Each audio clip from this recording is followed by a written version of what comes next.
Hey, what's going on, everybody? Welcome to episode 49 of the Former Action Guys podcast, and I'm your host, Justin Kramer. And we're back after a long time off. Not a long time, like a week. I just finished up my finals. I had my finals week this last week and a little bit the week prior. So that's why there hasn't been any podcast getting released. But yeah, I'm finished up for this semester at San Diego State University. Sounds like I'm going to be rolling into more online classes in the fall. I've already chose 6 classes I'm going to be taking, so 6 classes in the fall. However, I have the whole summer off, so that'll be plenty of time for me to record more podcasts to release, so that's going to be great. On today's episode, though, we have Matthew Moyer. He got out of the Marine Corps as a sergeant. He was with 2nd ANGLICO for 2 deployments, Ramadi in 2006, and then he went back in 2007, and then 2009-10, he was with 510, and went to Afghanistan as a part of the Brigade Combat Team, the BCT headquarters element. And and he ended up getting medically retired and stuff like that because he got injured falling off the back of a 7-ton in Afghanistan. So we talk about him being medically retired and stuff like that, and then what he's doing now and everything like that. Really good episode. So make sure to check that out, or make sure to check out the entire episode. Make sure to check out the YouTube channel at Former Action Guys on YouTube. Former Action Guys. Make sure to check that out. Hit my Instagram page, J Kramer Graphics, and Former Action Guys on Instagram. You can also hit me up on Twitter. I never really promote it, but number 4 MER Action Guys. So Former Action Guys, number 4 MER Action Guys. And like I said, I'm done with school, or at least for the semester, and I'll be here putting out episodes. I would like, if anyone's out there and listening, if you know any World War II, Korean War, or Vietnam veterans that would like to come on the show and talk about their experiences, I'd love to have them on. I'm sure that I'm sure that the fans, the listeners, would also love to have someone on to talk about, like, especially Korean War era would be really sick, and World War II, before these gentlemen and ladies and gentlemen get too old and their stories are lost forever. So if you know any of those kind of people and they're interested in coming on the show, feel free to reach out to me. You can hit me up on any of the platforms or on my email, jkramergraphics, Former Action Guys podcast at gmail.com. Got too many things to hit me up on. So hit me up on one of those, let me know. And welcome back and enjoy the show. All right, welcome to the Former Action Guys podcast. Today I have former Sergeant Matthew Moyer on. I'm saying that right, correct? Correct. All right, and so you were formerly with ANGLICO back in the day and stuff. Well, we'll just start from your career from the beginning. So when did you join the Marine Corps, and what made you decide to join the Marines specifically? So funny enough, yesterday was my 15th anniversary of stepping on the yellow footprints at Parris Island. So May 16th, 2005, I got to Parris Island. I got pneumonia at the end of first phase, and they took me off the island. And I remember I had gone down to sick call. Nobody wants to be the guy like, I need to go to sick call. You don't want to be you don't want to get the sick bay commando moniker. Yeah. So I went down to sick call, and they took my vitals, and within 5 minutes I was in the back of an ambulance because, like, my SpO2 is, like in the low 80s. And I remember sitting in the back of the ambulance, and I saw the entrance thing to Parris Island, and I thought I was done, and I was like freaking out. And they were like, "No, we're just taking you to the hospital." I ended up being in a hospital for, I think, 5 days, and they brought me back to my platoon. And then I, kind of was on bed rest for another couple of days while they're out doing all their training. They're getting ready to start swim qual, and I got recycled to day 2. So I was at swim qual, went back to day 2. So I was telling everybody I was on the 4-month program because I was too dumb to get it. That sucks, man. That's like the worst place to have any kind of medical issues. You know what I'm saying? Like, I couldn't imagine having to get treated for, like, serious medical issues or getting held back at Parris Island. Ugh. And there's no, it's one of those things like, okay, well, you're better, so here you go. And you get any kind of pneumonia or anything, you get any kind of sickness where you're out for a couple of days, coming back, it's not like, hey, let's go get it. I mean, your strength and endurance and everything just goes way down. So then I'm, sucking it on the runs and all that kind of stuff. So it really put me behind the power curve, but, do what you got to do and get through it. Now, why did you decide on the Marine Corps? So when I really don't have a good answer for that. When I was in high school, I remember the recruiters had come and I had talked to them, did the ASVAB, and they were wanting it. And my parents were like, no, this ain't going to happen. Because I didn't turn 18 until like a couple days before I graduated. Because my birthday's May 9th. So it was right before I graduated that I turned 18. And so that whole time through high school, they were like, no, we're not signing. Because my dad was in the Air Force during Vietnam, and he had a real bad taste about the military, because like when he had gone in, it's like they're going to stick you where they need you. Yeah. And so that was his mindset on how the military was. And my mom was just like, my son's not going to go join the military. After I graduated boot camp, their tune changed, and they were like probably more motivated than I was. Yeah. But then so they didn't sign, so I went to trade school for a little bit, ended up dropping out, started working, and I lost my job in 2004. About 2004, I lost my job, and it was like, as the job market in my hometown was kind of starting to take a downturn, and there was just nothing going on. So I'm like, I need to do something. And then in the back of my head, I was just like, I remember the Marine Corps. I bet they're hiring. So I walked into the recruiting office, like, hey, I want to sign up. What do I got to do? So I was 24 years old when I went in. So yeah, I joined when I was 22, and honestly, like looking back, I'm glad I waited. Or I didn't really wait. I had to wait. I didn't want to wait. I was pissed at the time. I really wanted to join when I was 18, but it is what it is. But looking back though, I got a lot of good life experience and stuff that I wouldn't have had that opportunity had I joined when I was 18. Like I kind of knew my way around just the world in general a little bit better.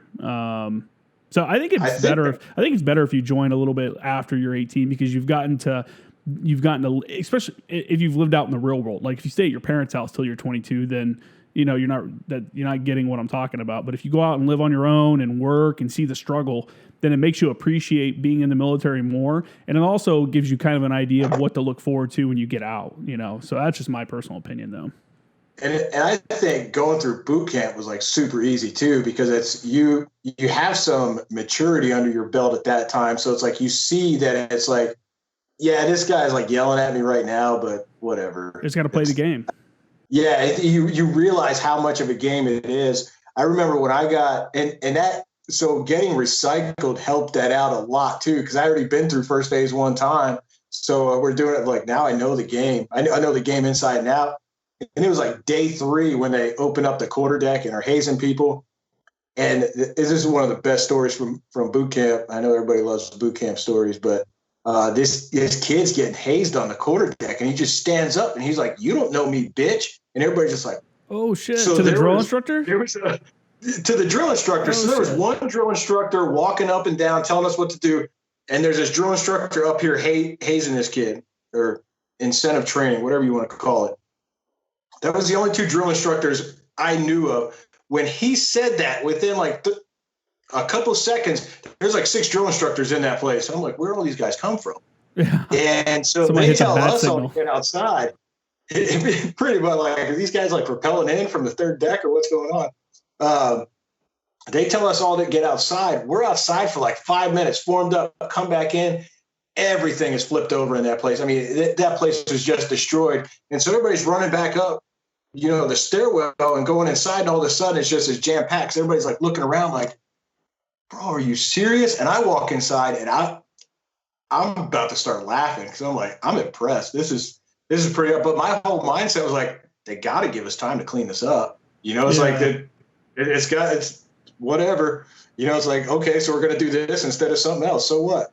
Yeah. Yeah. So that happened a few times. Maturity, I think, goes a long way. Yeah, for sure. No, definitely for sure. Yeah, the drill instructor is destroying the house. Oh man, not good memories there. Like it just Paris Island. Like you're right. Boot camp wasn't like crazy hard. It just, for me, it felt like it was never gonna fucking end. Like even when graduation was getting close, it's like, dude, it doesn't even feel like it's gonna, like, I don't know. It was just such a weird feeling when you get to actual boot camp graduation, and it's like, holy shit, it's over finally. Like I can't, and then you're like back in the real world and everything's super weird. Like you're just awkward, and yeah.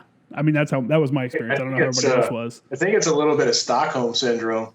Like there's part of you that doesn't want it to, like you've become so accustomed to that you don't know any other way. I wanted it to end for sure, but I definitely had some weird habits, like tucking in my shirt to my like gym shorts and stuff for a little while when I got out. And I remember when I first got done with boot camp, I was in a movie theater watching 9/11, and I think it was 9/11 is the name of it, that Nicolas Cage one. And I just remember like my neck started itching. This is like 2 days after boot camp. And I'm just sitting there like, my fucking neck itches, Jesus. And it took me literally like 15 minutes before I was like, wait, I can scratch my fucking neck. It's okay. But for like 15 minutes, I'm sitting there like, God, my damn neck. I was so fucked up in the head when I got out of Parris Island.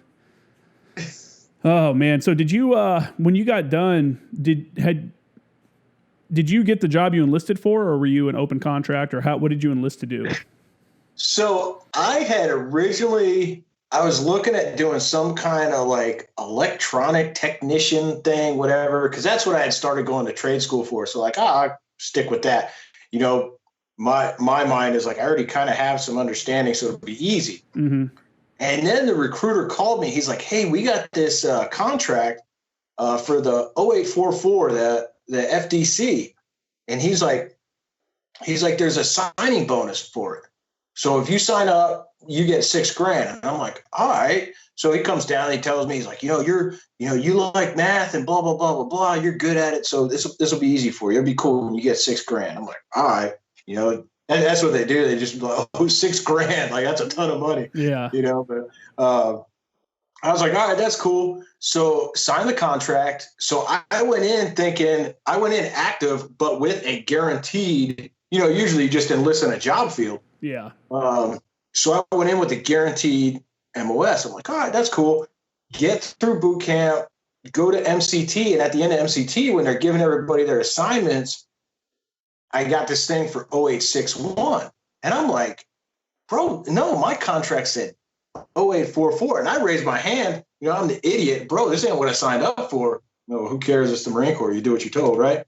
But I'm the smart 24-year-old. Hey, this ain't what I signed up for. The guy, the sergeant instructor that was walking around, he came over and looked at me. He's like, you want this job. Yeah. He's like, I know you signed up for 0844. You're going to love this. He's like, and I don't even know. I don't remember his name. I don't know what his MOS was, but he knew what a 6-1 was. And he's like, ride it. You're going to love it. So I ended up still getting the bonus once I graduated from. Oh, no way. We still got the bonus because there was 2 other kids in there. One actually just picked up Master Sergeant that were under the same thing, mm-hmm. that were signed the 0844 thing and got rolled into the 6-1. And we all ended up at ANGLICO when we got done at Coronado. Yeah. So yeah, like and people that have listened to the podcast have heard other people that other 0861s or 0861s, depending on how you want to say it, talk about, Fort Sill and Coronado. So is there anything like that stands out from your time at those 2 places that you want to discuss? Just the contrast. Oh, yeah. Going from Lawton, Oklahoma, and it's like, I was in Lawton in end of October into November, and then we were in Coronado in end of November to December, and it was night and day. I mean, even being in Coronado in November and December, it's like, oh, this is amazing. Oh, for sure. They're actually changing it though. They're getting rid of the course in Coronado, and they're doing all of it at Fort Sill because yeah, I know, right? So back in my day. Yeah, because they can't always fill the request. The Navy can't always fill the request to have a destroyer or naval gunfire or naval surface fire support ship to support the class. And it's like a logistics thing, flying them out to the San Clemente Island and all that stuff. It's become too much of a hassle, so they're moving all of it to Fort Sill, Oklahoma. So new dudes coming through won't get to go to Coronado unless, they come to Camp Pendleton. So their only experience in the schoolhouse is going to be at Fort Sill. And I'm like, dude, that sucks, man. That's horrible. Yeah, because because Fort Sill was like when I was there was run like a prison almost. Like you can't do shit. Plus, there's not really a lot to do out in Lawton, Oklahoma. So no, everything's off limits. Yeah. And every class that goes through gets something else put on off limits. So when we were out in Coronado, when we went out to San Clemente for a live fire, because it's a schoolhouse, they have all the safety measures. The ship has to be able to see the shore, and we have to be able to see the ship. Mm-hmm. But there was so much fog. The entire time we were out there, I think 2 or 3 people got to actually call in a mission. Yeah, because the fog was so bad. So we all ended up doing our qual back at the schoolhouse there once we got back. So we just spent our time like throwing rocks off that cliff right there by the OP. There's were you in the OP with the? Were you in the OP up top that was yellow, or did you have the little shitty bunker one down by the water? No, we were up top. Okay, yeah. Like you OP2, could, I think it was the one that you could like walk to from the bunkhouses we were in. Oh, okay, yeah, that's a different side. That's a different part of. That's the other impact area. Most of the guys that I know, we do some work out there. We would do some cast work and some artillery work out there. But most people work out of OP 1 and 2, I think, is the 2 designations for them. But I know what you're talking about with that Marine layer rolling in. I got a really cool photo. I'll have to post it up on Instagram. But I got a really cool photo of us standing up at the OP, and you can't see the impact area at all. It's like you're standing above the clouds looking down on the it's just it's a weird place. But that's their reasoning for saying, hey, we got to move it out of there because they're just not getting, the juice isn't worth the squeeze, I guess. Right. Yeah, it's got to be a lot of money to drag everybody out there and then you can't shoot for 5 days. Well, yeah. And, with our carriers and destroyers, like Naval Surface Fire Support is not like their number, like they do it. A lot of them will come out and train to it, but a lot of them only do it like once a year or something like that. It's like number 5 on their list of, tasking orders that they have to take care of. So I don't know. Maybe I wonder if the NOGLOs, because the Naval Gunfire Liaison Officer course used to come out with the naval, the fire support man students. And if they could, I know in my class, we all got through ours call for fire, and our NOGLOs got to shoot as well. And they were always like, hey, if the students get the entry level students finish up, then you guys can shoot kind of deal. But yeah, I wonder if they're still going to go out there.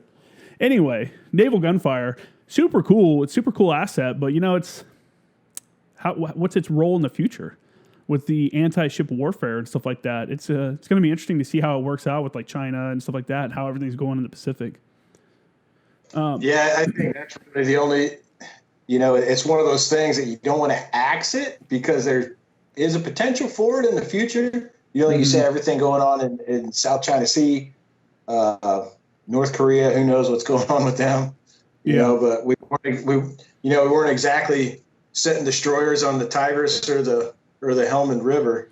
Yeah, but if the Marine Corps is pivoting to the Pacific, and I think to me, if they're getting rid of all these tube battalions, I don't know if you've seen that, tube artillery is basically like they're leaving like 1 tube artillery battalion on each coast. I think is what they're going to do, and maybe 2. I can't remember exactly, but. And they're doing that because of the drive in the Pacific.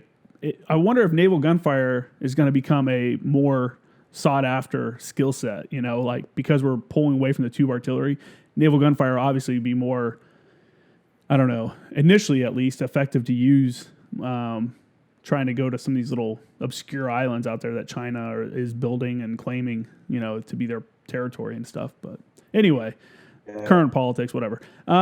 You finished. So when you finished MOS school, where was your first duty station, and what was your thought process when you found out what your first unit was going to be? So pretty much our entire class, except for 2 guys, were in the reserves, and then we had a sergeant and a staff sergeant going through our class. I don't know where they ended up. All the rest of us went to 2nd Anglico. So we had I think 8 of us rolled into 2nd Anglico. December 13th, we checked in. I don't know why I remember all the dates, but what year was December that? 13th. What's that? What year? That was 2005. Okay. So December 13th, you check into 2nd Anglico. That was when they were out in, I think they've moved their headquarters. I know when I left Camp Lejeune, they were building headquarters along main drag coming into Camp Lejeune off in the woods off to the right-hand side. But before you guys were down at French Creek, right? Too. Yeah, so we were out in French Creek. Had the headquarters there. We had the paraloft, and then we were out at FC 415 right by the Chow Hall. Mm-hmm. Shared the barracks with 8th Comm. Okay. So yeah, we checked in there December 13th, and then they were knee deep in a workup because the end of February we were 06 we were wheels out to Iraq. So. Oh really? So you just rolled right into the deployment, huh? Yeah, pretty much. It was. I think we had like 1 or 2 field ops and then some team stuff, but it was, showing up. I mean, I remember it was like every day we went to the shop. We were playing with radios because like we were learning all the SATCOM and everybody's getting radios. We were having to program everything, load all the crypto and all that kind of stuff. So it was an interesting experience. And that's the great thing about ANGLICO specifically, that the communications assets that you have are so like one supporting arms liaison team has just as much radios, maybe more than some definitely larger units. We have a shit ton of comm assets, and it's almost it's just assumed, even as a forward observer, as an 0861, you're going to know the radios. Like you're going to learn how to program radios. You're going to learn how to do crypto. And that's not at like artillery battalions. They push they learn the comm and stuff, but I don't think it's as pushed. It's not pushed as hard. And it's definitely something that I appreciated from my time at ANGLICO was getting into the weeds of comm and stuff like that and being self-sufficient, because you have to in our job. I mean, anybody that spent some time in the job knows you have to be self-sufficient. I ended up deploying with 510, my third deployment with 510 to Afghanistan. And it was like, that was in 2009. So in 2006, we were doing SATCOM, we were doing the HPW with at ANGLICO there in 2006. And then 3 years later, I'm in Afghanistan with 510. They're like, hey, we got this great new thing called HPW. And I'm like, it's been around for a minute, bro. It's pretty great. Well, and then they could not get it to work. And I'm like, hold on, I'll be right back. Because I still had, right before I left 2nd ANGLICO, I raided the share drive and specifically the comm folder. So I had the RPW app on my personal hard drive, and I came in and loaded it up, got everything working. There was staff sergeant's like, how'd you do that? I'm like, bro, are you serious right now? Like, I used to do the same thing. You got to pull the information off the share drive and take it to your next location. But it's, because I took like all the retard cards that they had on there for the radio. So it's like, oh, I have a 150. Here's the card so you can program how to do anything on that. And it's like, it makes it so simple that anybody can do it. But yeah, it's one of those things that it gets so ingrained in you that wherever you go, you need to program this radio. Okay, let's go do that. It just becomes second nature, and it has to be. So what was you guys were in 2006, you guys were heading to, did you know where you were going at that time? So there was a lot of moving around, and I think part of it was because 8 of us came in and crashed their pre-workup party. Mm-hmm. So I got put on a team. At first we were told we were going to Ramadi, and then we were told we were going to, I think Habbaniya. Okay. Is where we were told we were going. We ended up going, we flew into Al-Assad. We got to Habbaniya. We were there for like a month or two. And then there was some, our team leader did some things that were questionable and got us pulled out of Habbaniya. And I don't know how much of that has ever made it anywhere, so I'm not going to disclose anything. But we ended up going to Al-Assad. We thought that our deployment was over 2 months into it. Like, we're just going to sit here and do nothing. So it was basically what it came down to is it was a bad control. Yeah. That he had tried to do a control from the talk. But that whole experience in Habbaniya was, at the time, I didn't appreciate it. Uh-huh. But looking back on it later in my career and even now, it's like, man, I'm a Lance Corporal and I'm put in the talk. And it's like all these Army dudes are in there and they're all like sergeants first class. And here's a Lance Corporal in here. I'm being entrusted with, aircraft checking in, all this kind of like the responsibility you're given in ANGLICO. And I've heard a lot of people say that ANGLICO should not be a first duty station. And in hindsight, I agree with that, because there's a lot of responsibility and a lot of expectation. But at the same time, there's very few people that haven't risen to that occasion too. Yeah. So they do a really good job with that. I mean, there's not a lot of stuff you really get blindsided with there, and it's not hard stuff, but it is fascinating. What you, in hindsight, when I'm like, yeah, I was doing that as a Lance Corporal, so what? Well, I mean, I think part of it is the expectation at ANGLICO is definitely higher, because you're more than likely, if you're there for 3 years, you're going to work with a foreign force at some point. Like, we worked with the Brits, we worked with the 148 battery guys. We had some Royal Marines that we worked with, stuff like that. I had New Zealand SAS dudes come over and do controls with us. New Zealand regular Army guys come over and do controls with us. And you can't not show up when those, when you're working with foreign nations and stuff like that. The expectation is that you're the professional here, and you're gonna show these people how to do it. And a lot of guys do rise to that challenge. I think the people that don't, I do think that or at least at first ANGLICO, we did a pretty good job of kind of either moving them off a team, if we could, to like the S3 or something like that, which, everybody hates that. That is what it is. Or putting them in a position where they're not going to negatively, adversely affect whatever mission that we're doing. Yeah, but they're not going to be a liability. But the expectation is definitely higher for you to perform not only your job, but the ones that are, the radio operator's job. You need to know Doc's job. I mean, I think I did more medical training at ANGLICO than I did any other unit as well. We were hitting each other with IVs. We did live tissue training. We did all this stuff. We did all the that DMOC course that they sent us to with the the live pigs. That was probably some of the best training I ever had in the Marine Corps. A lot of people say that too, and corpsmen included. I've had multiple corpsmen. When I was on my advisor team, that was the first time that we got to do something like that. And we also got to use the super expensive alternative, like little robot people that squirt fake blood and stuff like that they had them in Kuwait, and it just doesn't compare. Like, the reality, the thing with the pigs was, when you got done with it, I remember my instructor was like, look at this pig, man. It's got 4 tourniquets on it. They've chopped a leg off of it. It's been shot multiple times. We've done all this medical care, and it's still alive. And that was the lesson that I took away from it at the end. Like, look, man, the medical stuff works. Like, this pig has been exposed to so much stuff. And for those that are listening and those that are PETA people, these pigs are completely sedated. There were veterinarians there that kept them sedated. And if there was any kind of like weird movement or whatever, they would give them more drugs. And they were all treated. They all called them patients. They didn't call them pigs. They were like, hey, the patient is this. And they're, and then you went to work on them and stuff like that. But you do some traumatic stuff to these animals, and they survive, and it gives you, for me, it gave me confidence that, hey, the tourniquets work. If your leg gets blown off, the tourniquet's going to work. Okay. Packing the wound. This is how you pack the wound. This is how you pack your own wound. This is how you pack somebody else's wound. It's like that kind of stuff. It's just, you can't replicate that. And I think there's a bit of, on the psychological side, if the first time you see blood flowing is on the battlefield, you might not respond properly. But by going through this, and you have that, oh yeah, I've done this.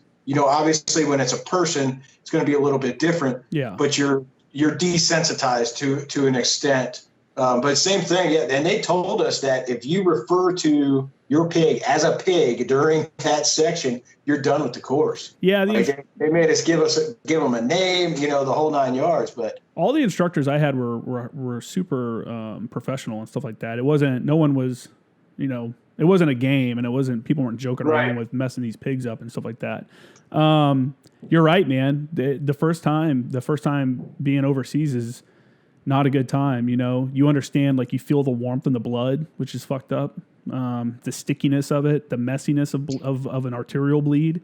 That's just stuff you can't experience, like the reality of it especially on a living creature, except for a course like that, so I'm an advocate for it. And every corpsman I've talked to that has done it have all said that's like the best medical training that they've ever received too. So yeah, I'm all for it.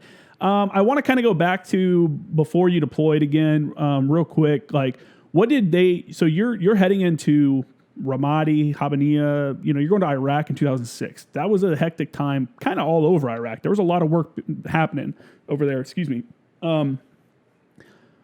What kind of training did they have you guys do as the new guys that are just coming onto a team and you're pumping out in 3 months? Like, what was the focus? Running our dicks in the dirt. Yeah, earning your spot. Humping around with a saw. I was a new guy on the team, so congratulations, you carry the saw. We got the parasaw, so I think it saved 3 pounds with the collapsible stock and short barrel. But yeah, actually ended up kind of wore it as a badge of courage. I carried a saw for 2 deployments, so I was good with it. I didn't mind it at all. A lot of saw gunners love their saw. And learning those radios. So they kind of just threw us in where everybody was at, and sink or swim. Yeah. We kind of worked in our teams. I had an amazing sergeant. He had come over from Force Recon, so his expectations were super high. And it just throughout my career, I kind of always kind of look back of, how would he handle this, or what would he do in the situation? Just really good leadership from top to bottom. ANGLICO is a super small unit, so it's nobody. There is no man in gray, right? Everybody is known. You can't hide, so it's they just hold everybody at a high standard. Yeah, for sure. Yeah, for those that may not be aware, when I was at First ANGLICO, we had 160 people in the entire unit, ran by a lieutenant colonel and a sergeant major. But the funny thing is you have 4 teams, 4 teams of 17 dudes or 19 dudes, depending on your makeup, but 4 teams. And I honestly only knew the chiefs of 2 of the other teams. There was people that you would see and you're like, who's that guy? And not realize that he's been there for, like me, I was that guy. I showed up to ANGLICO and did kind of like you. I rolled right into a workup and then deployed. And I remember coming back from the deployment, someone came up to me as I was walking through the compound, and they're like, hey, can I help you with something? I'm like, no, I'm the Salt Delta chief. They're like, oh, are you new? And I'm like, no, I've been here for, almost a year and a half now. So it's just dudes are constantly deployed or in the field, and you never see them. So a small team, 4 small teams are just, man, so busy. It's a good time, though. It's a good busy. Yeah, especially when you're getting in a workup and each team is kind of doing their thing. Like, hey, we got our gear, we're inventorying stuff today. We might be at the Paraloft getting issue on stuff. We might be going out doing some kind of PT thing, because each team kind of runs independently depending on what's going on. So yeah. About the time that you were at 2nd ANGLICO over there in French Creek area, I was at 2nd Maintenance Battalion at the, where the Burger King or whatever is right there in that corner down the road from the Paraloft. I was in the maintenance shop, across the street, that big motor T field. I would see the ANGLICO guys run by sometimes during PT, be sitting there turning wrenches on a fucking Humvee. And I'd see these dudes run by man, I wonder what they do. That looks way cooler than what I'm doing. I want to be that. Let me finish taking this motor out of this Humvee. Yeah. All right. So on to your first deployment. So now you're in the Marine Corps. You're a fire support man now. You're at ANGLICO, 2nd ANGLICO, and they're like, hey, bro, we're going to Iraq. What was the transition like for you from being a full-blown civilian, a year prior to being in a combat zone? So when I was told we were going, it is kind of excitement, because it's I just signed up. This is what I signed up for. Yeah. So it's all right, I get to do my job, and obviously it's when you're at the schoolhouse and they're telling you about call for fire, and at that time there were the videos on, you'd see all those Fallujah videos. So it's this is what we're going into. And then we get to Habbaniya and it's all farmland and drainage ditches everywhere and rolled ankles and just humping forever through farm fields. It's just golly, this is lame. Were you guys not down by the lake? So we were at Camp Habbaniya. We were right across the street from TQ. Yeah. And but we were mainly patrolling north, and then just west of there, Caladia, those little towns right as you're going along Michigan. And then there was OP 611 down the road. a little bit further west, there was I think 3-8 was down there most of the time, but there was a MIG team down there, and some Turks were down there, and we go down there and spend like a weekend or two, taking 96 down to the OP and go patrol out of there a little bit. But I mean, in hindsight, it was cool. Like looking back, it was like, yeah, we did that. It was cool. Like walking through the towns and through the farm fields and stuff. It's interesting to see the culture out there. Super weird for sure. Where are you from originally? Pennsylvania. Yeah. Okay. So, I mean, you're used to the farmland and stuff like that, but the people are well, it's, you kind of have these preconceptions of, I'm going to the Middle East, and it's like, okay, I'm in farmland. Like I didn't know there's farmland over here, Yeah. There's actually really thick groves and stuff in areas, especially around the rivers. It's yeah. And the humidity it was like, cause we were there in, March. So it was like super humid there because you're right by all the water around there is super humid. I was like, why is this going on right now? Yeah. So you guys were in Habbaniya and man, so they kicked you out over somebody getting a bad control? Like, what was bad about it? You don't have to say anybody's name or anything like that. A non-combatant got injured, and it was completely avoidable from what I was told. You were a Lance Corporal at the time, so yeah, I don't know anything, so Lance Corporal don't know. But it was bad enough where they were going to kick your team out, huh? Yeah, so we got pulled out and went to Al Asad, and we were there just going to the gym and kind of sleeping all day, up all night, watching movies. How long ran Al Asad for? Probably like 2 or 3 weeks. The only saving grace is, everybody was getting. I'll say this now because I'm out. So what? Everybody was getting their care packages of alcohol sent in like Listerine or whatever. Yeah. My mom straight up the handle of Jack Daniels. She bubble wrapped that thing and threw it in a box with some chips and socks and sent it to me. So I had this giant bottle of Jack Daniels. And then she threw in like some of those like nip bottles and stuff. Yeah. So I was the camp hero for those that knew. So we'd go to the chow hall and take a couple extra rippets in the cargo pockets and bring them back and have a good night. Because we weren't assigned. We got assigned a can, and that was it. Like our whole me, my team chief, and our radio operator, we were in kind of like a double can, and we just kind of did whatever we wanted.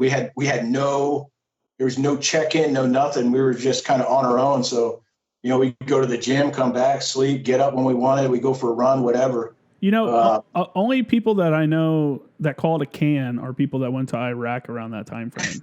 That's why I stayed in cans too in 2009. And for those that don't know, those that went to Afghanistan, those are the CHUs, the containerized housing unit. So it's like a shipping container that they put a window in and a place for an air conditioner, and then enough room for 2 beds, basically. Or that's how mine was when I was in Iraq in 2009 at TQ. But yeah, dude. So did you guys have to? So we had a kid when I was with my advisor team. There was a kid with 3-4 who had a bad control, and it wasn't like the targets he hit were good targets. They were IED. It was a group of IED emplacers. However, he gave clearance on an aircraft before they called in or something like that. I don't remember exactly. I think the first aircraft fired without a cleared hot. Oh, that's what it was. The first aircraft heard a static on the radio, and he thought that was his cleared hot just coming in garbled. So he went ahead and attacked. And they hadn't gotten approval yet. So there wasn't approval from the battalion leadership yet. But they were working on it. It was going to happen. So anyway, the guy got the first aircraft go ahead and starts attacking. Dash 2 calls in, like AN, from the south or whatever. And he's like, in his own mind, he's like, well, fuck it. The first one already fired. Hey, cleared hot, make it official. And so there was an investigation. Again, they were good targets. They were IED in places and stuff like that. So there's nothing wrong with that. It was the procedural part of it. And because of that, we had to get like some kind of retraining. He got benched for a little bit, and I think he had to fly back to Leatherneck to get some more classes or something like that. But the rest of us had to take like a safety test and all this shit. So what I'm getting at, was it a similar circumstance for you guys? Was there any kind of like, hey, this was fucked up, so we're going to retrain to make sure everyone's on the right, So at that time, the whole concept of CAS was kind of new to, especially me, because I've been in the Marine Corps for like 5 minutes at this point. True, so, yeah. At ANGLICO, they're telling everybody about CAS, but nobody can really employ it except the team leader. So I wasn't really aware of any of that was going on. It was just like, okay, we're back to Al-Assad now, and I guess we're just going to sit here for the rest of the deployment and pick my nose, and watch bootleg Haji movies. So I don't really know anything about that. But what ended up happening was Master Sergeant Gibson took that round to the knee in Ramadi on May 9th. And we were supposed to get a new team leader, Captain Lamont, but Captain Lamont, our team leader, and our team all went to Ramadi right after that. So Captain Lamont ended up replacing Master Sergeant Gibson as their team leader. And then we went as kind of like a reinforcement. So we got there, right at probably like May 12th, we ended up getting there. So there was a team. So there was already a team in Ramadi, and their master sergeant got shot. One of the dudes got shot in the knee. Yeah, so he was Gunny Gibson at the time. Okay. And he was from 5th ANGLICO, because 5th ANGLICO had just gotten stood back up. Yeah. And so they sent over, I think, a brigade and assault to attach with us on our deployment. So there was that entire team was all 5th ANGLICO guys. Okay, so you guys got sent to Ramadi to reinforce the 5th ANGLICO group that was already there. Yes, and there were a couple teams from. So we had an assault and a couple teams at Camp Ramadi. Then we had assault and 3 or 4 teams already at Corregidor. So we went out to Corregidor because that's where Gunny Gibson was, where his team was. We rolled out there, and Captain Lamont went in with their team, and then we kind of took up residence there. And then they started. Real quick, just to clear up what you're saying. When you say they're there, can you explain what the team is that you're talking? Are you talking about a firepower control team, or are you talking? Yeah, so there's 4 FIC teams there in assault. So a firepower control team, we have the team leader, a team chief, a radio operator, and a forward observer. Yeah. So there were 4 of those in Camp Corregidor plus assault. Okay. And then, which is 2 more firepower control teams plus their small headquarters element. Right. So we kind of came in. Captain Lamont went in with that team, and after you kind of done your thing in combat for a while, getting a new team leader in the middle of that, no matter how good he is, it's just the cohesion isn't there. Your team kind of did their thing, and now the big kahuna's gone, and you kind of lose something. So he ended up becoming our team lead. Captain Lamont ended up becoming our team leader. We ended up losing our team leader that we had at the time. So, he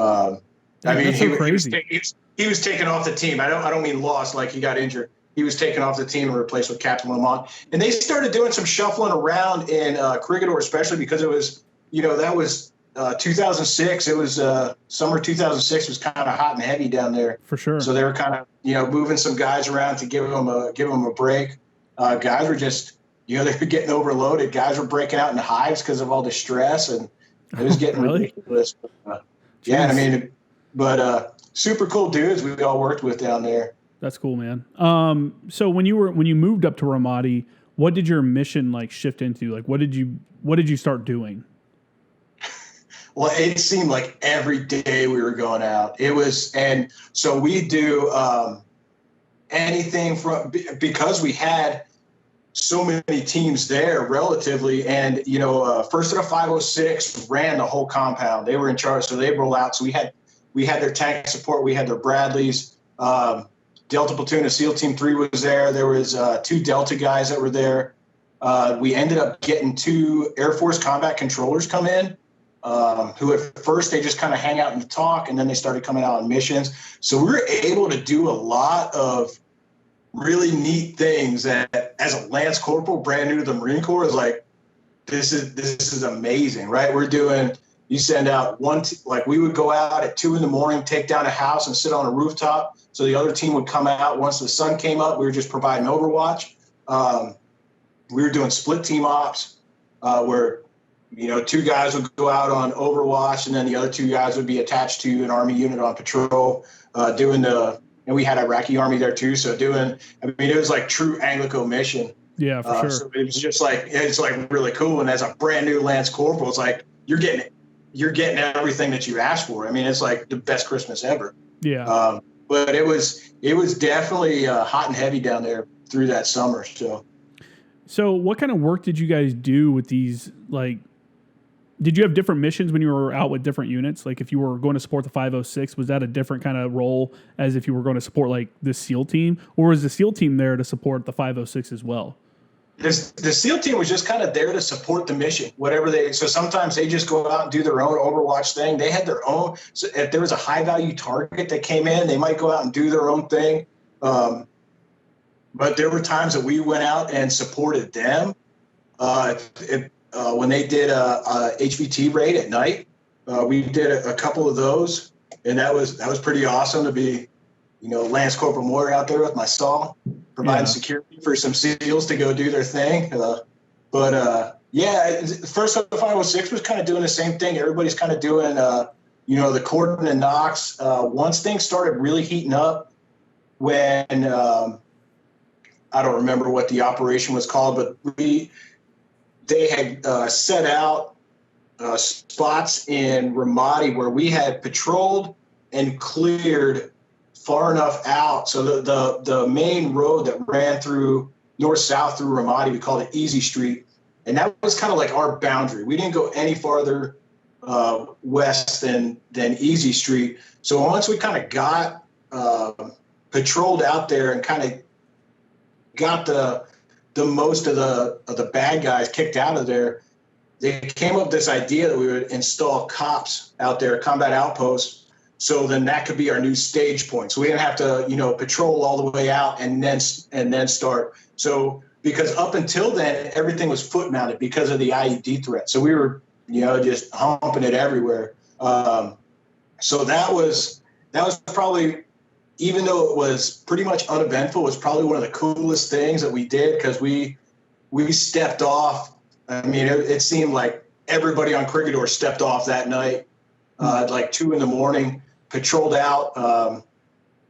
I think it was the SEAL team controlled an AC-130, shooting that 40 Mike into a traffic circle because there was a suspected IED. So that was cool. Yeah. He was hitting an IED with he was using an AC-130 hitting IED. There was a suspected IED. So there were a couple times the SEALs used the AC-130 for a recon by fire. And I don't know if that was one of them or if they're just like, yeah, we'll just blow this thing up. There were a couple times where, they suspected IED and they were just shooting 50 cals into it or whatever. So, then we patrolled out and we set up on a rooftop and we sat there for 4 days while, providing overwatch while, the CBs come in and build out these cops. And I'm like, bro, I'm sitting here on a roof. I'm protected. These dudes are out there in bulldozers just, building a compound out in the middle of Ramadi. I'm like, dude, they got some balls to be out there doing this right now. And there's a lot of funny stories that go along with that, because that was, I think, July or August. And so we were sitting on the rooftop, and one of the SEALs had one of those like wearable thermometers. From 8 a.m. till like 7 p.m, that thing went up to it maxed out at 130 degrees and did not come down until like 8 o'clock at night. And, we all had like the roof tar stuck to us. And it was the classic, hey, take enough chow and water for 2 days, you'll get resupplied while you're out there. And we're sitting out there. I had a Camelback, 2 of those, 1.5 liter bottles. I think I had another Camelback in my day pack. And by like end of day 1, I drank all that water, because you're sitting on a rooftop and there's like, you can't hide. Yeah, it's flowing through you. Even with the poncho liner. And that entire time I peed. I think the third day is when I finally peed, and it was like dark brown. And we're sitting there. You're sitting there on Overwatch. So I have one of those empty bottles. So I pee in that thing, and one of the corpsmen from the SEAL team came walking by, and I had it sitting there, and he thought it was like iced tea or something because it was so dark. And I'm like, dude, that's my pee. And he's like, you got to be kidding me. So then, he took a picture of it because it's one of those things on a hydration chart. It's like nobody's pee ever looks brown. Come on, yeah, it did. It was everybody got stuck with an IV after that one. But so we did split team ops on that one. So it was me and my team chief, and I think half a Delta platoon, a SEAL Team 3, and some Iraqis were hanging out on the rooftop for 4 days. And then the other team, all the other guys, we found out later that they were going back and taking showers and coming in. And we're just like, you serious? We're sitting out here dehydrated, but I mean, that's the name of the game, I guess. You just take what you get. That's funny. Yeah, it is what it is. What kind of interactions what were you seeing sitting on the rooftops? What kind of enemy movements and stuff like that? So with Ramadi, it was funny because our rules of engagement were really, really weird out there. So when we got out there, it was really bad. So if the rules of engagement were, if you saw anybody, usually about 20 to 30 minutes after you were out, you'd see people start peeking around the corners and see them start counting. You'd see people with binoculars, cell phones, anybody with any kind of spotting device or communications was just hey, neutralize a threat by whatever means. Yeah. And then if they were just peeking, then after a while, if you saw them peeking a couple times, you give them a warning shot, whatever. But then about 40 minutes out, you start seeing cars and people running. And then 45 minutes, almost 2 to the minute, we would be in contact with somebody. So when we're sitting on rooftops, so we're able to kind of at least give people heads up or mitigate some of those threats. Having the SEALs with us, they had some snipers on their team. So they were definitely putting in some work out there. Yeah. Doing that kind of stuff. But some of it's, was that platoon with Chris Kyle and all those dudes? So Chris Kyle was on Charlie platoon, so they were out of Camp Ramadi. Okay. The team that we were with, that was the one with J.P. Donnell, Commander Seth Stone, who just passed away a few years ago, and just a bunch of great guys. Mike Mansour was out there.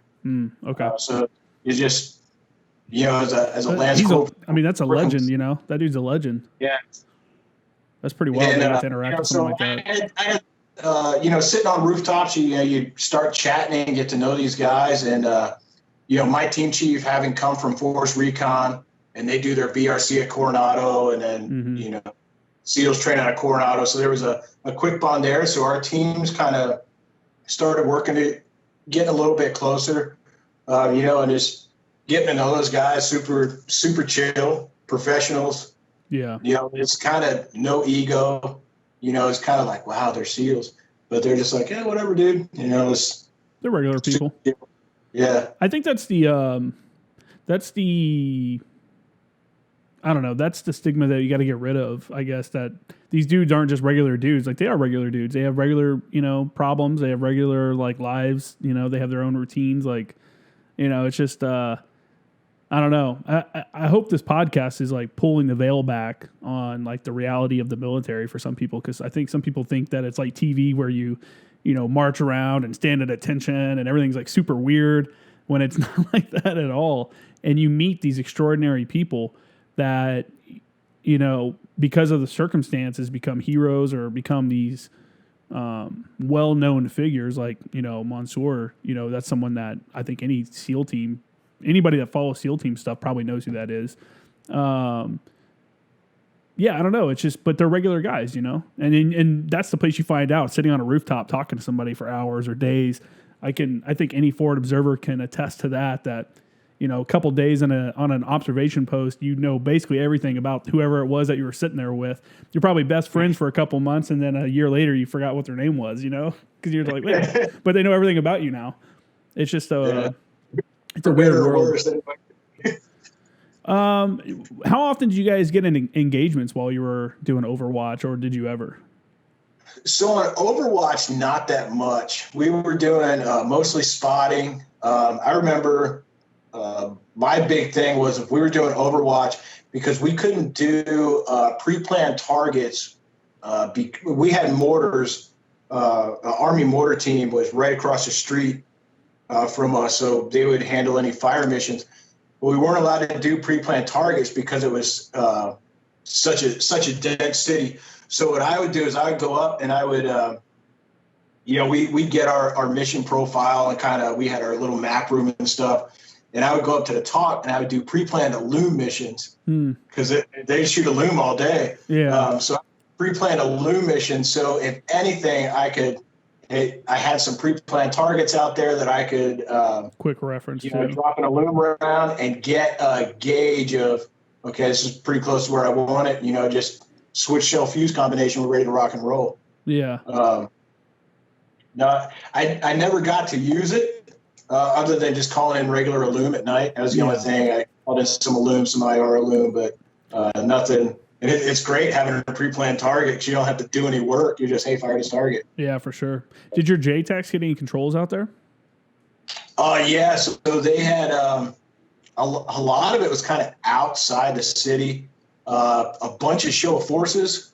They kind of, so it's kind of using the escalation of force. If you can neutralize it with a show of force, then all the better, because then you're not having to worry about collateral damage, all that kind of stuff.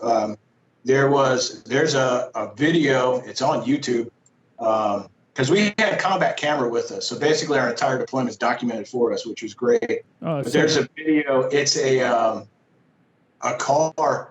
I don't know who the JTAC was. Somebody from ANGLICO called in, but it's a Hellfire into a car. Oh, it's shit. a pretty good. It's a pretty good. I think it was a suspected IED. There was a 2,000 pounder that was dropped on the train station. I think that train station got a couple bombs dropped on it, but those were the big ones. Yeah.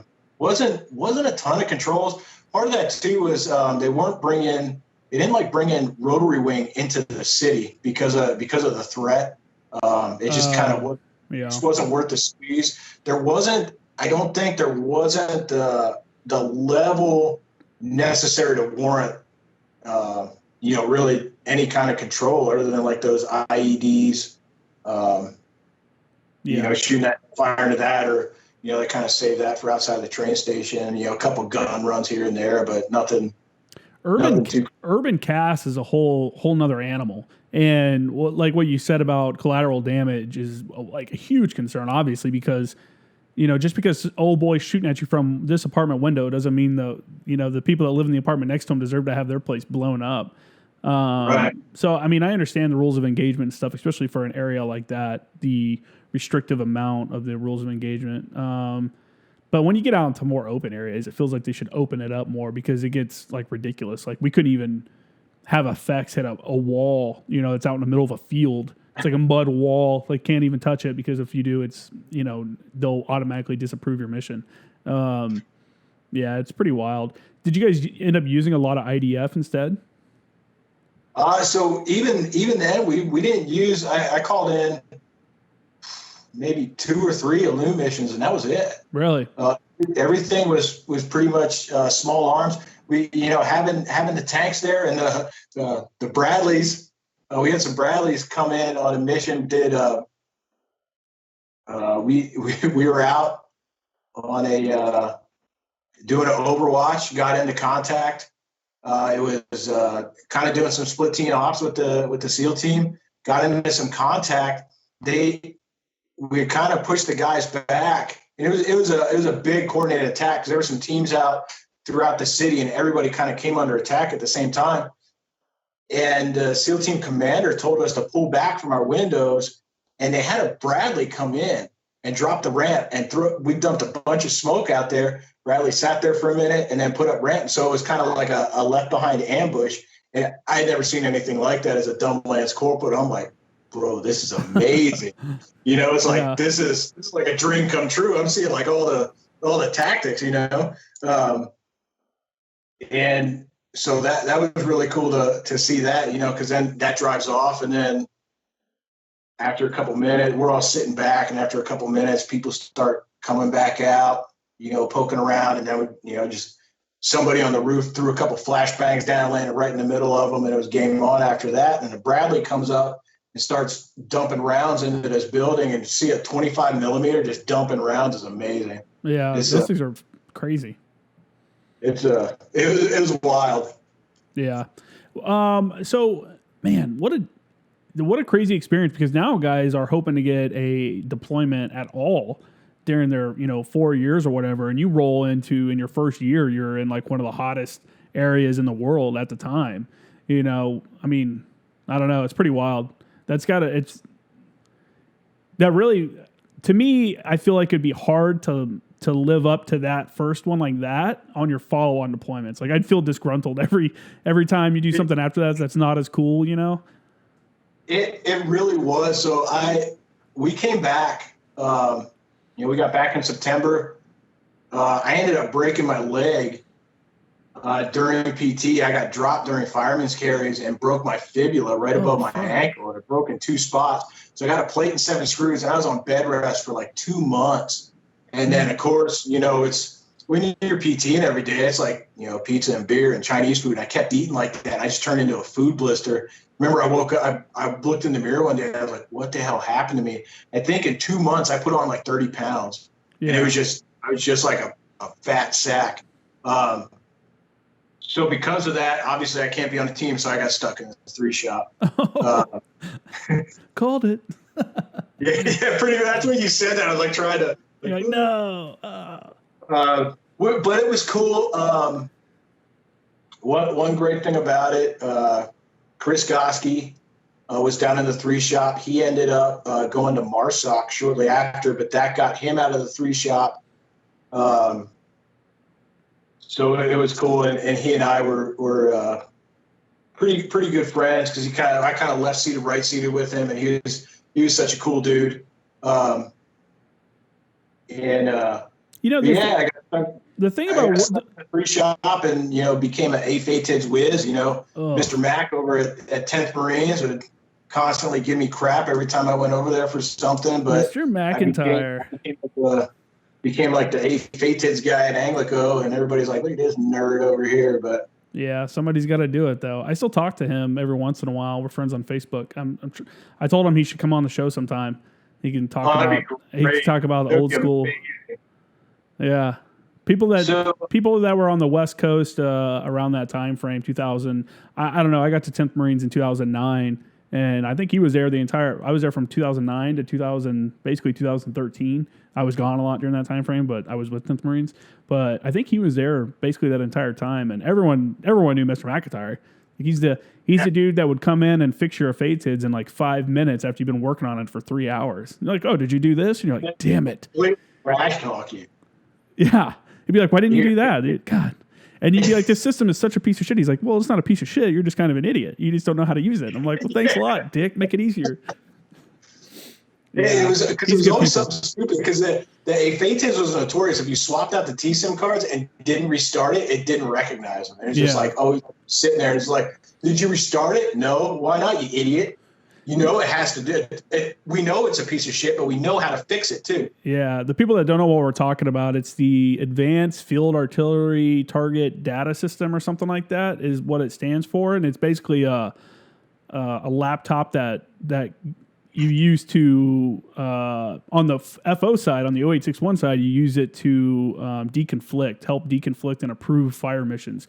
On the artillery, like straight artillery side, they use it to compute data for their guns and stuff like that, and that's what it's used for. And it's just it's a thing that the military uses to communicate digitally from the forward observer all the way to the gun, fulfill the digital loop, if you will, and to speed up the processing time frame, the kill chain, if you will. And it's a pain in the ass. I don't know if it still is, but I know when I got out, I was glad. The first one I used was the Tadpole.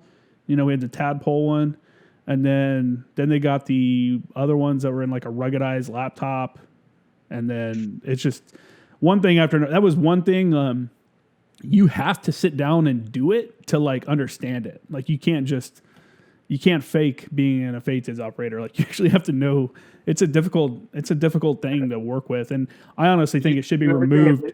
Correct order. I think it should have its own MOS, and then that FATIDS operator works either with the 0811s and 0844s and stuff like that, or they come and work with the 0861s. I don't think that should be a secondary job for an 0861 because that's two completely different worlds. And the thing is if you, and you can tell me if this happened to you, but once you become known as the FATIDS guy, like you learn the FATIDS, that's like all you do because no one else wants to learn it and it's hard to learn. And you just become the FATIDS guy. And then you no longer know how to become or no longer know how to be a good 0861 because you're not on the hill doing call for fire and target location and stuff like that. You're in the FSCC, the Fire Support Coordination tent, approving, fire missions and stuff on the computer instead. It's garbage. It's a garbage system, I think. That all followed me when I went over to 510, and they had come out with there was a new version of a FATIDS coming out, and I don't know how I got selected, but I was going over to 10th Marines to the FATIDS classroom, and it was me and Mr. Mac and like a couple other guys in there, and like the guy who's over the software teaching us this new system, and I'm like, why am I in here? Like I'm a sergeant. Why am I in here? Why am I the guy? But yeah, it was kind of cool to be, behind the curtain doing FATIDS, the EMT, the effects management tool, all that stuff. Yeah. The C2PC, JDocs, all that crap. Yeah. I used to have all the certifications for all that. I've been to going to Mystic and taking all the courses and learning all that stuff, especially when I was on the MEU command element because you have to use all those systems. I just don't think it's I think it's a good tool. It's just something that's going to constantly have to get better, but it's not, I don't think it's right to have a guy pulled out of his normal job and get sent to go do that, and I think it hinders them. Like when you become a staff sergeant or a gunny and you don't even really know call for fire anymore, how are you supposed to how are you supposed to work with your dudes when all you know is the FATIDS and stuff like that? I don't know. I just don't think I think it hinders people from becoming more well-rounded in their own job and becoming specialists in their own field. And I've seen guys like my buddy, he was one of my boots, but then, I knew him over time. So he's like a staff sergeant or a gunny now. Holsworth is his name. He learned the FATIDS at 10th Marines, and then he got orders to 1st ANGLICO. And they're like, oh, you know FATIDS? S3 headquarters, you're the FATIDS guy for the company, and then he did that like his whole time there. Yeah, then he did that his whole time there. And then he became a drill instructor. I think he got histed and got sent to go be a drill instructor. So this kid, from the time he was, a private all the way up to whatever he is now, a staff sergeant. I know he's out doing fire chief stuff now. He's a good dude. Like I just think it hinders somebody to keep them on a career track where that's all they're able to learn because they picked it up quicker than somebody else. Now they don't really get to do FO stuff. And, in an area that really has that problem that guys don't get to, I don't think guys get training are the guys that work in the Division Fire Support Coordination Center because they're just doing division level FATID stuff. They don't even, at least if you're at the battalion or whatever, you can sneak out of the FSCC tent, run up to the OP and maybe sneak a call for fire or whatever. But if you're with the division FSCC, you're not doing that shit. Like that's not happening. So, anyway, so you came back, you're a FATIDS guy. I can quit ranting about the FATIDS. And then how much longer were you at 2nd ANGLICO? So I did one more deployment. So I did 2 deployments with ANGLICO, that 06, and then we did a 07, 08 deployment. Both of them were 7 months. So that was September of 07 to like April of 08. Where were you at there? Like that. So I was in Al Asad because I was with the 3 shop. So they were getting really big on the piss off at that time, that precision strike suite special operation, which you can do the mensurated grids and all that kind of stuff. Yeah. So we were flying around. It's really the only cool thing I did was we were there when the Ospreys first got deployed in country. So I was flying around Iraq on an Osprey, getting map data to every team that was out, showing everybody how to use it. So I was like the go-to guy as as a corporal, so it was cool. And then I got sent to Baghdad on that deployment for an AFATEDS course. Oh, really? Which was just like, because I was sitting there laughing at everybody on Al-Assad going to corporal's course, because they had a corporal's course set up in Al-Assad. I'm like, look at these losers. And they're like, yeah, guess what? You're going to Baghdad for an AFATEDS course. I'm like, what? Yeah. There's a couple of us from ANGLICO that got sent there. I think they pulled one or two from each brigade, and then me from headquarters, and sent us out to Baghdad for that. So that was, getting on a bird with a giant Pelican case full of AFATEDS and hard drives. And, but it was cool. So something different. That's kind of it was different, more of a laid back deployment. I remember there was one time, when you're in headquarters on deployment, those big bases always need like secondary and tertiary duties filled. And so like that chow hall thing was the chow hall counter guard was something kicked over to ANGLICO. And I was like, you know what? I'll do this. It's going to get me out of 3-shot for a while. I'll get to go. All I had to do was show up for breakfast, lunch, and dinner, click people in. I was like, whatever. And I ended up getting to meet a lot of the third country nationals, the TCN contractors from like India and Sri Lanka, cool dudes. We'd always just BS, and then you meet a lot of people coming through the line. And, it was cool. You just make the most of it. I had a buddy to do what you can. I had a buddy who volunteered to go do that in 2009 when we were mechanics, because he was just like, he was like me. He was tired of being a mechanic, tired of shitty command. Like we had a really, really bad command. And he was like, dude, I'm just going to go volunteer to work at the chow hall just to get away from it, And same deal, he worked with the TCNs and stuff like that. And dude, I miss some of the food they would make was so good. Like the Indian food and stuff that they'd make, the curry and everything.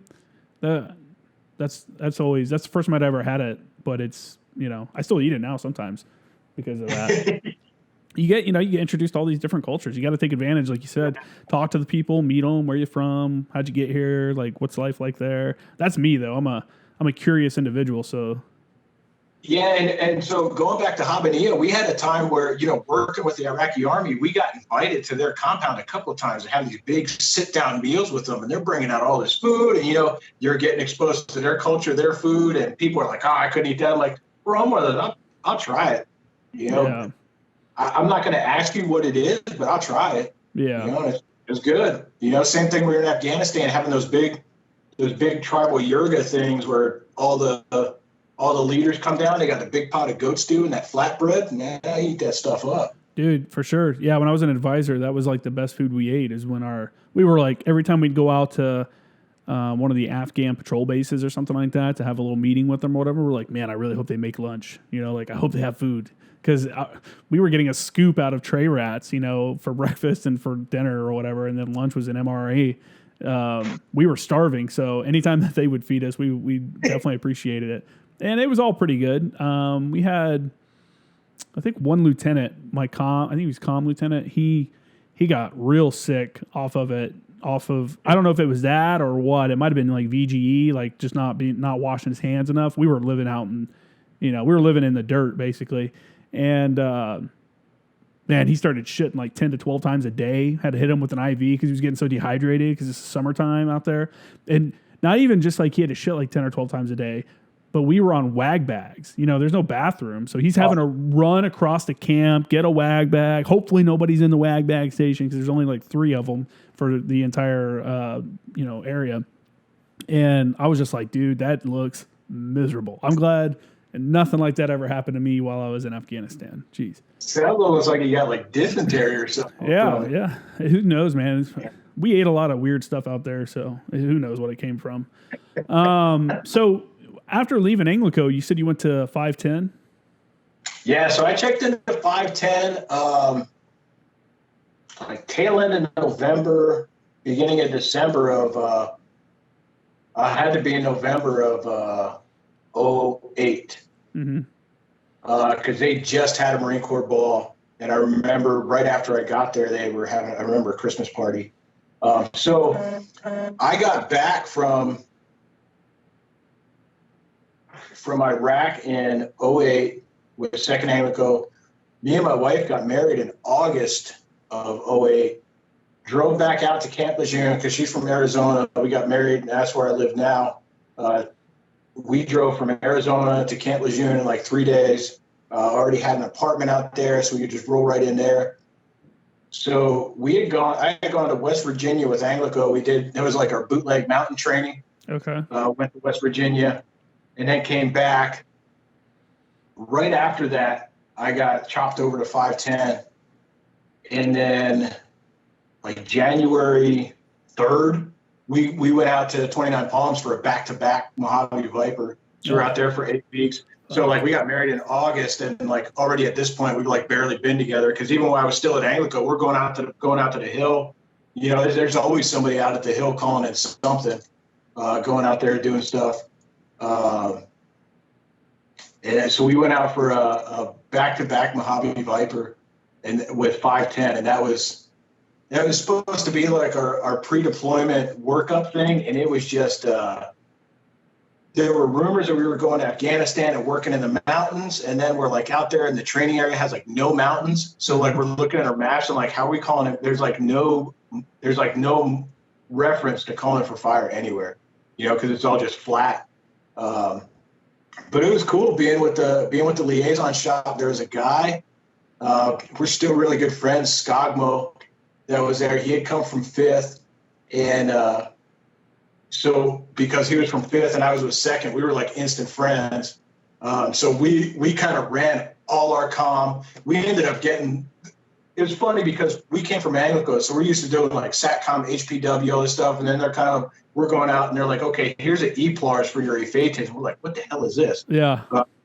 Trying to get that thing up and running, and running on 119s. They finally gave us Skogmo and I did some dirty deals, and we got a 117 out of the comm shop. We were running most of our stuff. We had our liaison officer. He had wanted us to take, the high-back Humvee and then like a trailer with all this stuff.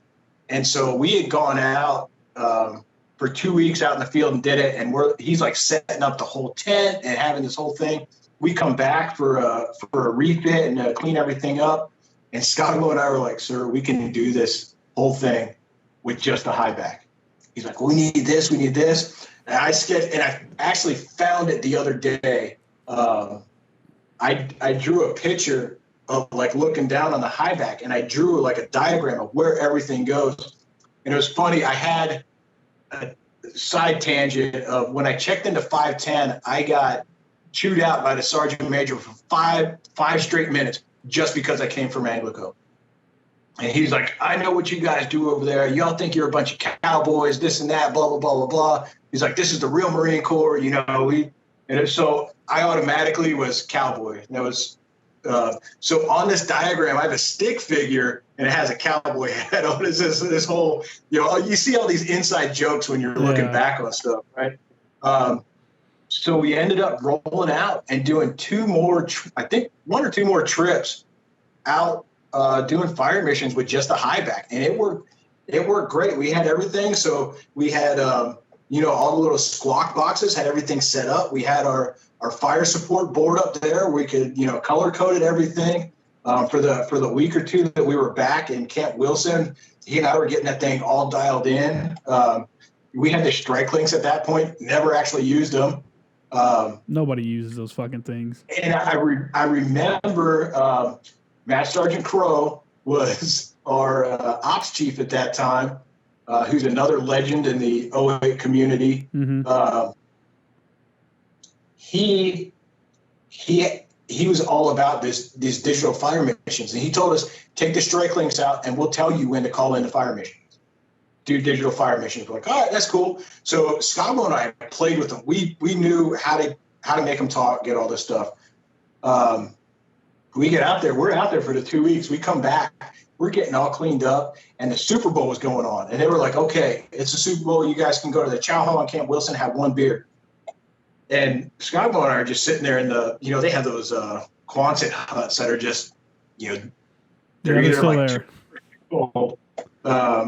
And we're just sitting there, and Matt Sergeant Crow, we always called him Stormin' Norman, because he just blow his top. If anybody knows if anybody has worked with Master Sergeant Crow, you've seen this at some point where he just loses it. Throws open the door to the can, and we're both sitting there right inside the door, and he stops and looks at us and just starts chewing us out about, we never sent in a digital fire mission. We're like, you said you would tell us when to send in a digital one, and then that call never came. So he didn't think we could do it. And he's like, do you guys want to go see the Super Bowl? Like, he's hanging this over our head. We're like, not really. He's like, I don't care. Do a digital fire mission right now. So we fire up the AFATIDs. Within 10 minutes, we send a digital fire mission. And he's just like, all right, and slams the door and walks out. We're just like, whatever, dude. At least you know what you're doing, you know? It was there's a lot of those little funny stories that just stick with you about things that happen. And we had so many funny stories about Camp Wilson. It was just being out in Mojave Viper. I mean, that's one of those places you just got to make the best of it. You can be either super miserable or just, it's a big joke fest, you know, and especially being a 6'1", Mojave Viper is pretty fun because nobody really knows where you are. Yeah. You know, you're kind of out on your own. And we had a couple of our boots that were complaining because we weren't getting hot rats. And I told them, like, look, if we're getting hot rats, that means the sergeant major and the CEO is probably going to come visit us. Yeah. And there's one time we were sitting up on the hill out there, and you know, it gets kind of hot out there even in the wintertime. Oh, during the day for sure, yeah. Yeah, we were out there in January. It was pretty hot, so I'm up there. I just have on my flak and skivvy shirt. I dropped my blouse. My boots were on blouse, you know, typical ANGLICO style. Fucking cowboys. Well, we're like, hey, we're going to move OPs. So we start breaking everything down. And this was the first time we were out. So we had the whole tent and everything to tear down. And it was just a nightmare. And I guess survey hadn't been that far from us and had told them, oh yeah, the observers are right around the corner. So I'm sitting there, unbloused boots, skivvy shirt on with a flak jacket with just my I think at that time we had the MTV on over just the skivvy shirt. Yeah. And I had a beanie on, and Sergeant Major comes walking around the side of the hill and sees me. He blew his top because he's like, who's the senior most enlisted guy here? Like, that'd be me. Oh, yeah. He lost it on me because he's like, this is the example you're setting. And he's like, do you ever see somebody because he had asked me if I had ever deployed before. And I said, yeah. He's like, where did you deploy to? I said, Iraq, 06, 07, 08. He's like, did you ever run around without a flak on? I was like, yeah, we did. And, you know, we went slick a couple times. It was, you know, it just completely deflated his sails and he went off on this tangent. But again, he said, where'd you come from? And I said, ANGLICO. He's like, that explains it. He just went off on this whole thing again. But it was a hoot. We ended up getting a new sergeant major that was pretty cool. But he never. There was always this animosity between us. We had a couple more run-ins in Afghanistan too that were funny, but I just always just laughed at stuff. I was like, whatever. Yeah, I mean, you kind of have to. It's just, I don't know. Sergeant major, some of them don't get it. Some of them like that. Whatever. You know, he's gonna come out. You know, he's gonna bitch about uniforms and stuff like that. I hate it though when they ask you a question assuming that you haven't done something. Like, oh, have you deployed? Like, yeah, dude. Like a couple times. Like, what? You know, like you're just assuming I've never. Have you? Like, what's your background? Let's go. If we want to go down the list of what we've done, let's talk. You know, I just hate guys like that. They're the guys that ruin it for everybody. But 29 Palms, man. You know, I was an East Coast guy as well at 10th Marines, and everybody talks about OP left and all these OPs out there, and I don't know any of them. I've done call for fire. Every time I've done call for fire out there, it was like, hey, here's your impact area. Find a suitable OP, and we would just climb some fucking mountain. You know, and one time we got to shoot, which was awesome because I haven't met anybody else except for my team that's done it. But we were shooting DPICM out there in 29 Palms, and I remember we had to climb this fucking huge hill, huge. And I remember the sergeant major and the CO wanted to see it, obviously, and I saw their Humvee pull up at the bottom of the hill. And I'm just looking down at them like, oh, shit, they're going to try to climb this fucking thing. And this Lieutenant Colonel Berkeypile was the CO. I don't remember the sergeant major's name. But they climbed up this hill. And they both looked like they're dying. And all they were wearing was their flak, you know. And we had all of our shit that we had to carry up there for the OP. Even Chaps was with us. He came out with us that early that morning, and he was helping carry gear up this mountainside.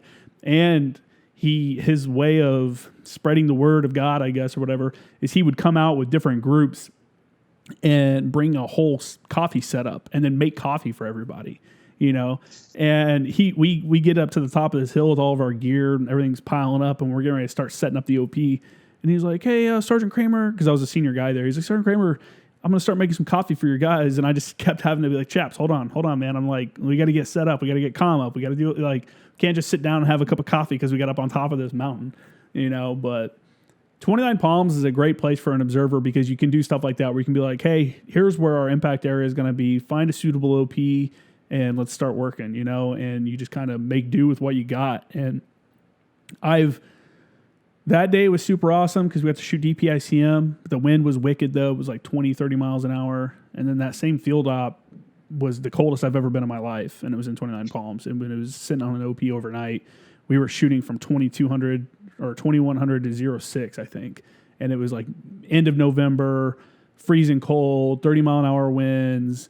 And I think the temperature was like 38 degrees, but it was like consistent 20, 30-mile-an-hour winds. And God, that was the most miserable I've ever been. 29 Palms is a great place to train, though.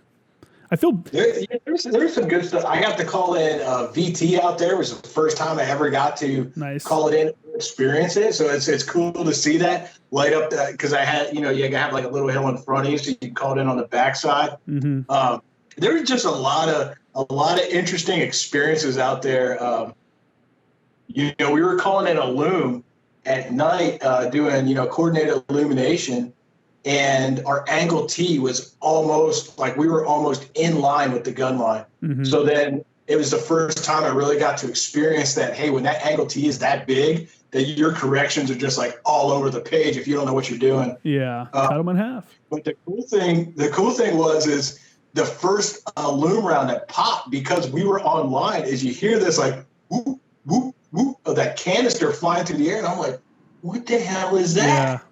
And our liaison officer was like, "That's a canister, dude." It's like we're not far from that thing. Yeah. But there were just a lot of cool. You're out. I mean, you're doing your job. Mm-hmm. And you have the flexibility to kind of, hey, let's see what happens if, or it's. I think we only had one bad thing. A guy was he was doing a SEAD mission. Running through a SEAD mission, and Charlie battery shot way out of the box, and we did a check fire, and it pretty much shut down the line for the rest of the day. And we had to do. There was this big investigation. We all had to write statements, and as a fires chief, I'm sitting there. I was sitting on the hill behind him, and for whatever reason, that day I was writing down his mission data just like on the palm of my hand with a map pen. And that happened, and I called in check fire, and I was actually writing my statement, just reading off of my hand because I had all the data right there. Yeah. And so that was just a weird one that for some reason I was writing down his mission data. But do you know what happened? Why were they shooting out? Everything was so doing a SEAD. They go boom, boom, boom, and then one round is just way short. Yeah. Way short. And I'm just like, we're like looking over here, and it's 3 or 4 clicks short. I'm just like, what in the world is that? We had. Oh, wow, that's short. 3 to 4 clicks short. Yeah, 3 or 4 clicks short. And then the other time was we had a road. We were sitting up on the hill, and it was at night. We were doing a night shoot, and we called check fire because I was seeing this light out in the impact area. I'm like, what the hell is that? Yeah. And I'm like, it looks like somebody's walking around out there. And it's nighttime. It's flat. There's no distinguishing features. So they send survey out, and they're like driving all over the place. It was a road guard that was lost and was just wandering around out there. No and he was way. in the impact area. I was like, oh my God. No way. You're fucking supposed to stay in your position. Why would you go wandering around, end up walking through an impact area? Jesus. Yeah. God, man, that's so stupid. Yeah, 29 Palms is great, though. We split our liaison section up, and I took half to go shoot DPICM, and then the other half went with the fire support officer and went and shot wrap rounds, which was, cool for them, I guess. I've never called in wrap rounds or seen wrap rounds. I don't know if it's anything special or not, but DPICM was cool. I mean, how many people could say they got to shoot at That's real cool. live DPICM? There's like one grid square in 29 Palms that you can, that uses an impact area. And then there's a grid square around it as a buffer, all around it as a buffer. And then it's actually like in between like a bunch of peaks. So you have to climb up on a big ass mountain just to look down on the impact area spot for that. And obviously no traffic through there and stuff like that because of, duds coming off DPICM, which is, for those that don't know, the dual purpose improved conventional munition. So it's what you would think of as a cluster bomb. So I don't remember which one we had. What do they drop, like 200 and something little miniature cluster bombs? I know there's a lot in there. I'm getting a lot of old artillery knowledge is flying through my head. Like you saying angle T, that's the first time I've heard anybody say angle T in years. And then I remember now thinking about DPICM and stuff like that is you never ram your atoms. So if you do those are the artillery dispersed mines. You have, I don't remember the names of the two, but it was ram and atoms. And I know you're supposed to shoot the atoms first or second. No, second. You never ram your atoms. So you shoot the ram rounds first or whatever those rounds were. And then because they were anti-personnel, anti-maneuver or whatever. Yeah, dude. I haven't thought of any of that stuff in years. Like that's all just coming out of the back of my brain. It's funny because every now and then, like I'm scrolling through Instagram and there's like pages that'll be like, oh, what are the 6 elements of call for fire? And there's sometimes I'm like, I don't even freaking remember. I used to do it every day. Yeah. And it's like one thing I'll never forget is REMS because when we were in Habbaniya, we would go on like it was kind of like a fartlek run. But we would run for a little bit, and whoever's in front had like the little knowledge book, and you could just flip through and ask a question about whatever you wanted to. And then after you ask your question, you would rotate to the back and give it to the next person. And if they got it right, you just keep running. If you got it wrong, you would stop and do push-ups. So it's kind of like a mini fartlek run. And I remember I got asked what REMS was, and I completely brain farted. And it's like, I'm the one guy that should know. Yeah. So I'll never forget that it's refine, record, end of mission surveillance, because I was doing like 50 push-ups while I'm just like, refine, record, end of mission. Piece of shit. It works. Yeah. Pain, pain works sometimes to teach you stuff. Yeah, dude. Old school call for fire, man.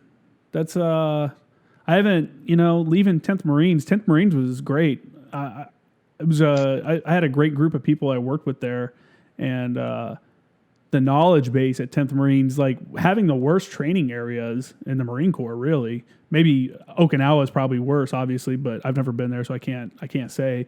But I don't even think they have any training areas on Okinawa. Maybe they do, I don't know. But stateside, Camp Lejeune having probably the most restrictive training areas out of all the bases.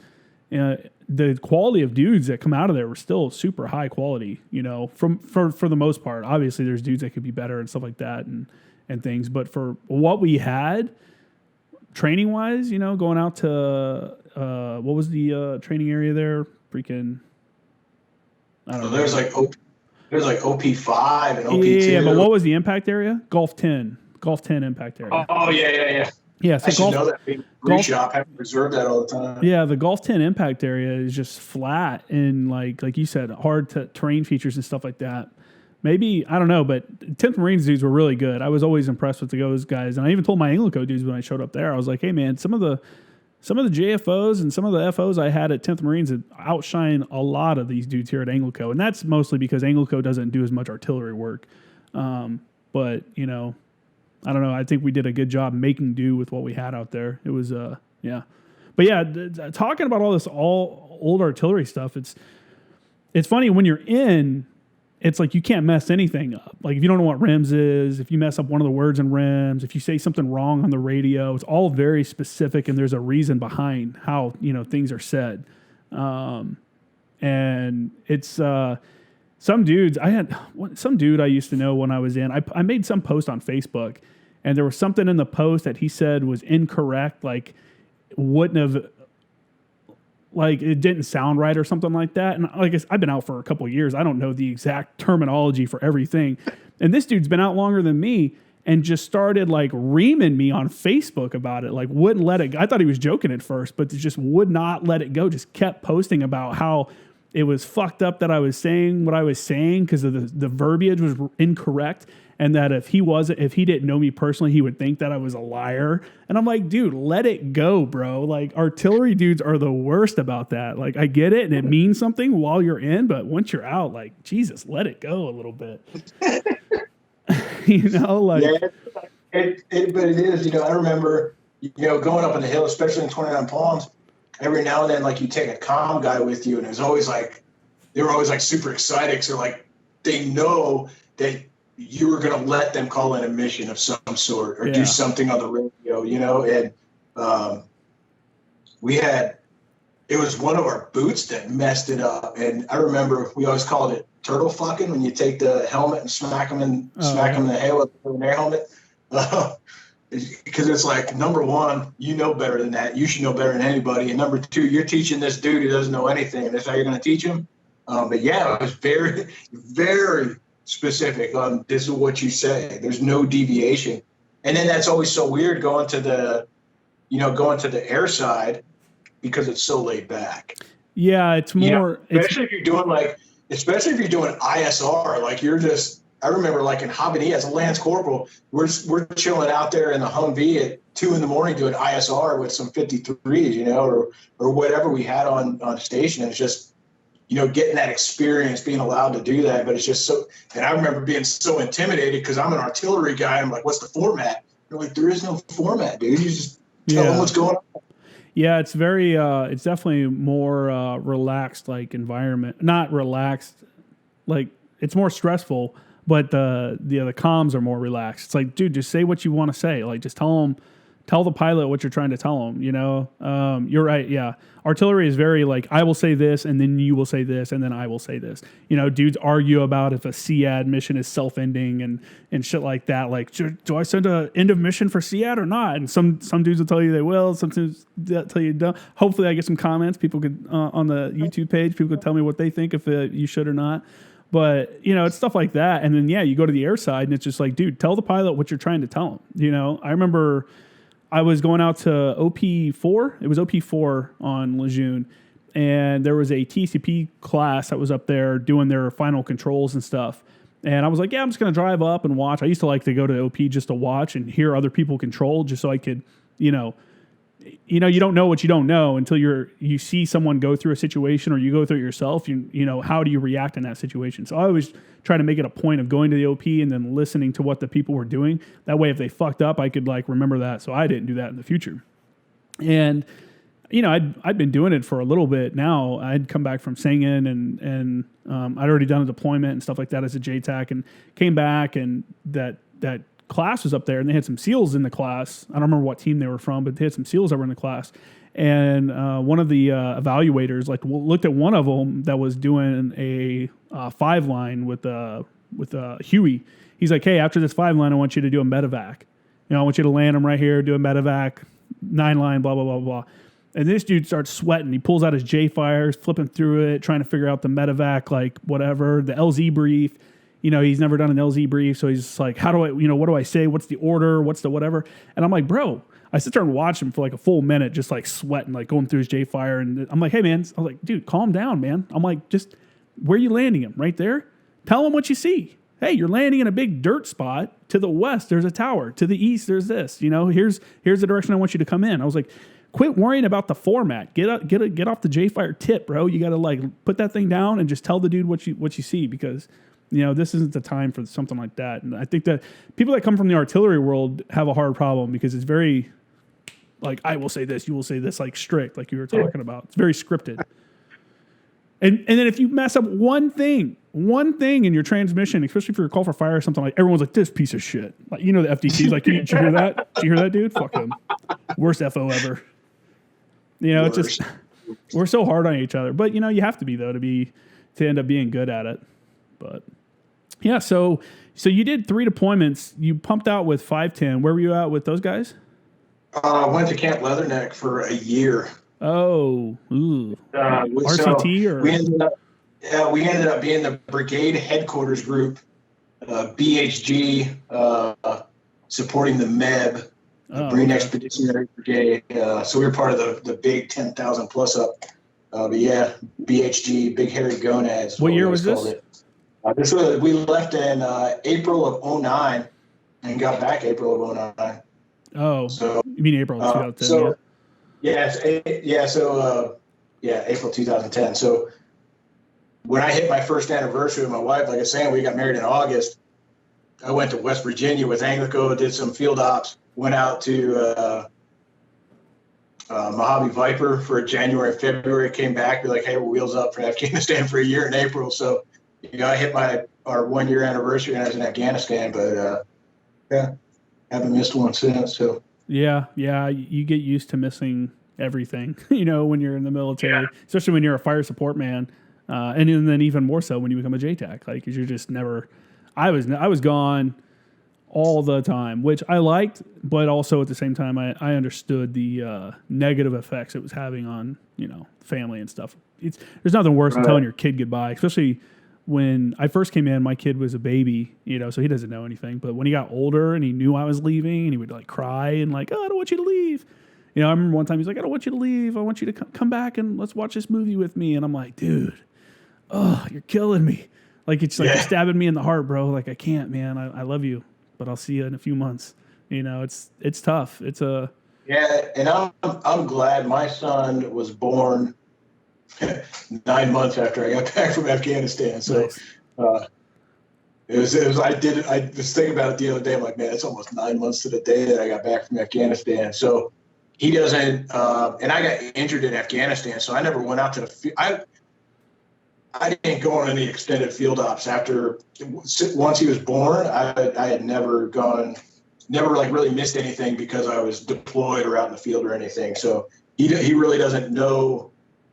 He never experienced any of that. So and I'm kind of grateful for that neither side had to experience that. Once you have kids, it's kind of a whole different ballgame. It's cool to do all this stuff when it's just you. But once you got other people involved, and it fucks with you, man. Yeah, and it weighs on you too. You're trying to go down the range, and you're missing T-ball games. You're missing life. It's hard. I never got to see my kid. He did it for 2 seasons, and I never saw him play one time lacrosse. I got to go to a few practices, but I was deployed or gone every time, so I never even got to see him play in a game. The 2 seasons that he played it. Yeah, dude, it's tough, man. And my kid was born while I was in MOS school, my first MOS school when I was a mechanic in 2006. So, yeah, like he grew up with being around it. So if he ends up joining the military, I guess I can't be surprised since he's been around it his whole life. But, I've had other buddies, they're like, dude, I see being gone, it's fucking my kid up. Like, this is messing them up mentally. It's not good for them. And that's a reason that some dudes end up getting out. And that was part of my driving factor. And I know people that are followers of the podcast have heard me complain about the MU a million times, but coming back from doing a MU deployment and feeling like it was such a waste of time.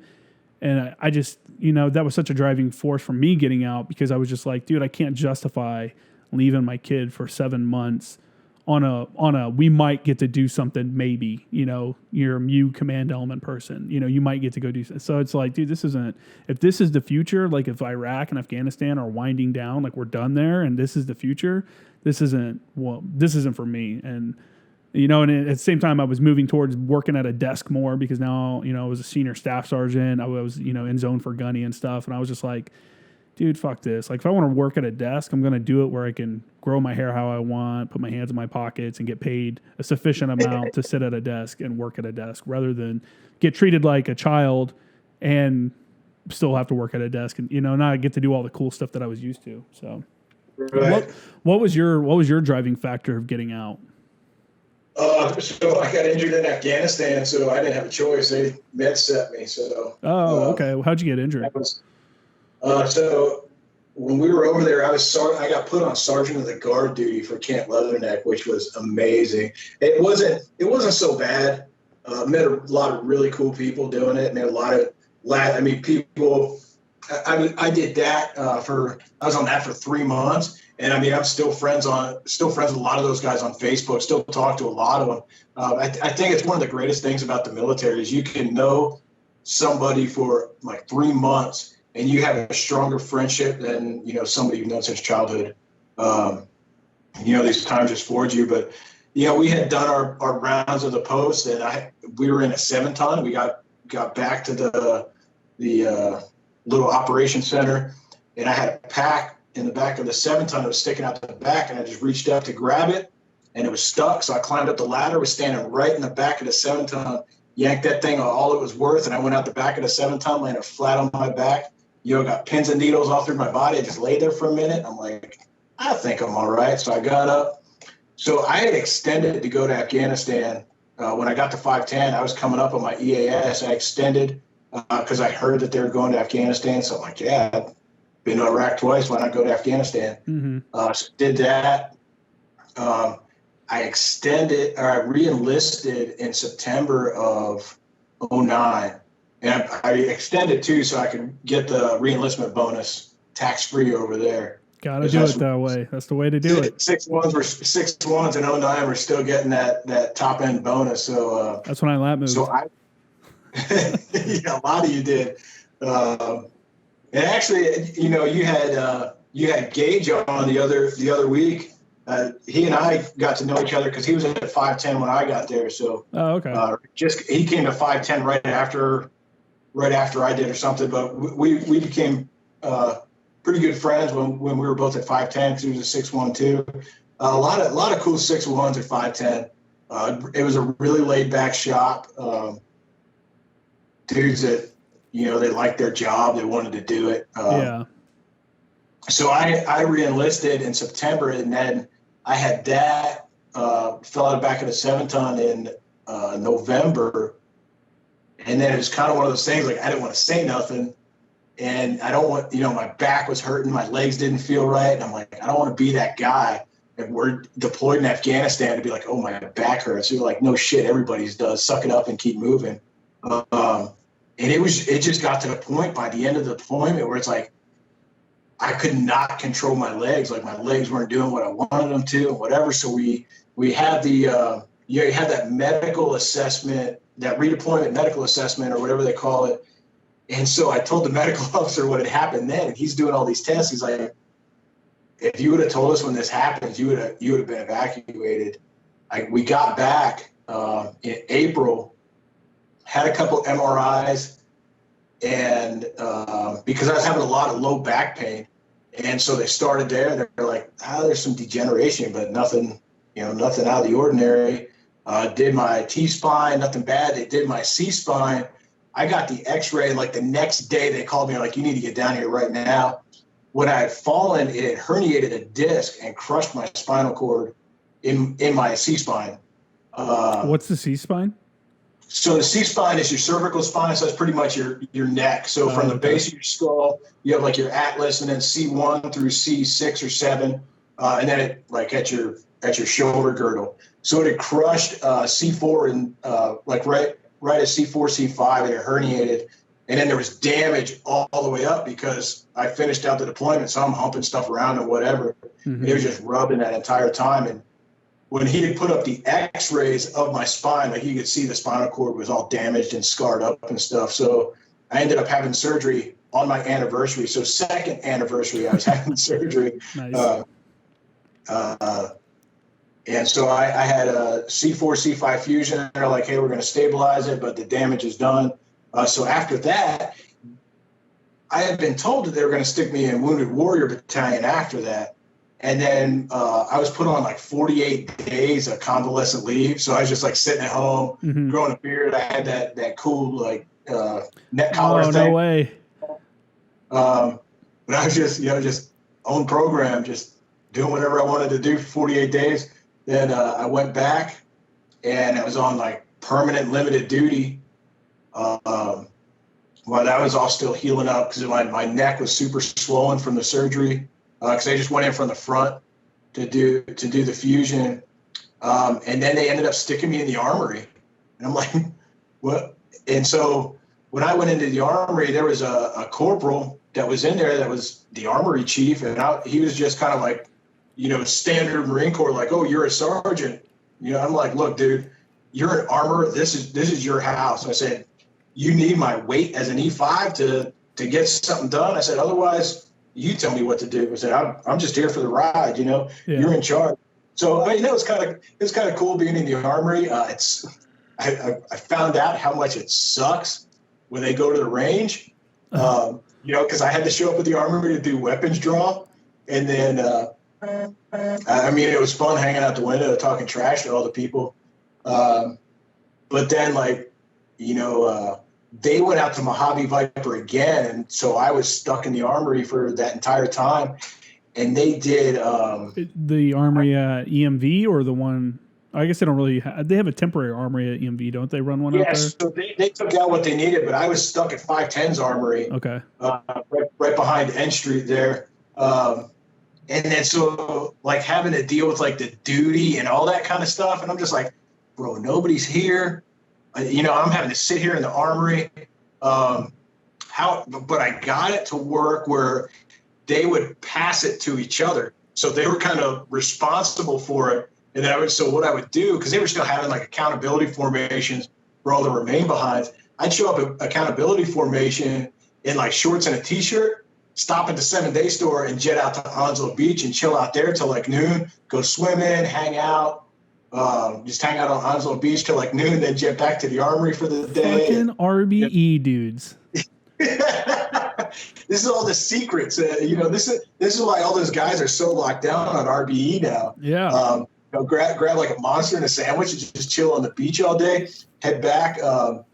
But it was funny because I couldn't do anything, and we had a weigh-in, and they stuck me on what was that, BCP? BCP, because of my max weight was 203, and I was weighed in at 206, and they're like, you're on RBE, and I'm like, you're on BCP, so you're gonna have PT. I'm like, can't do it.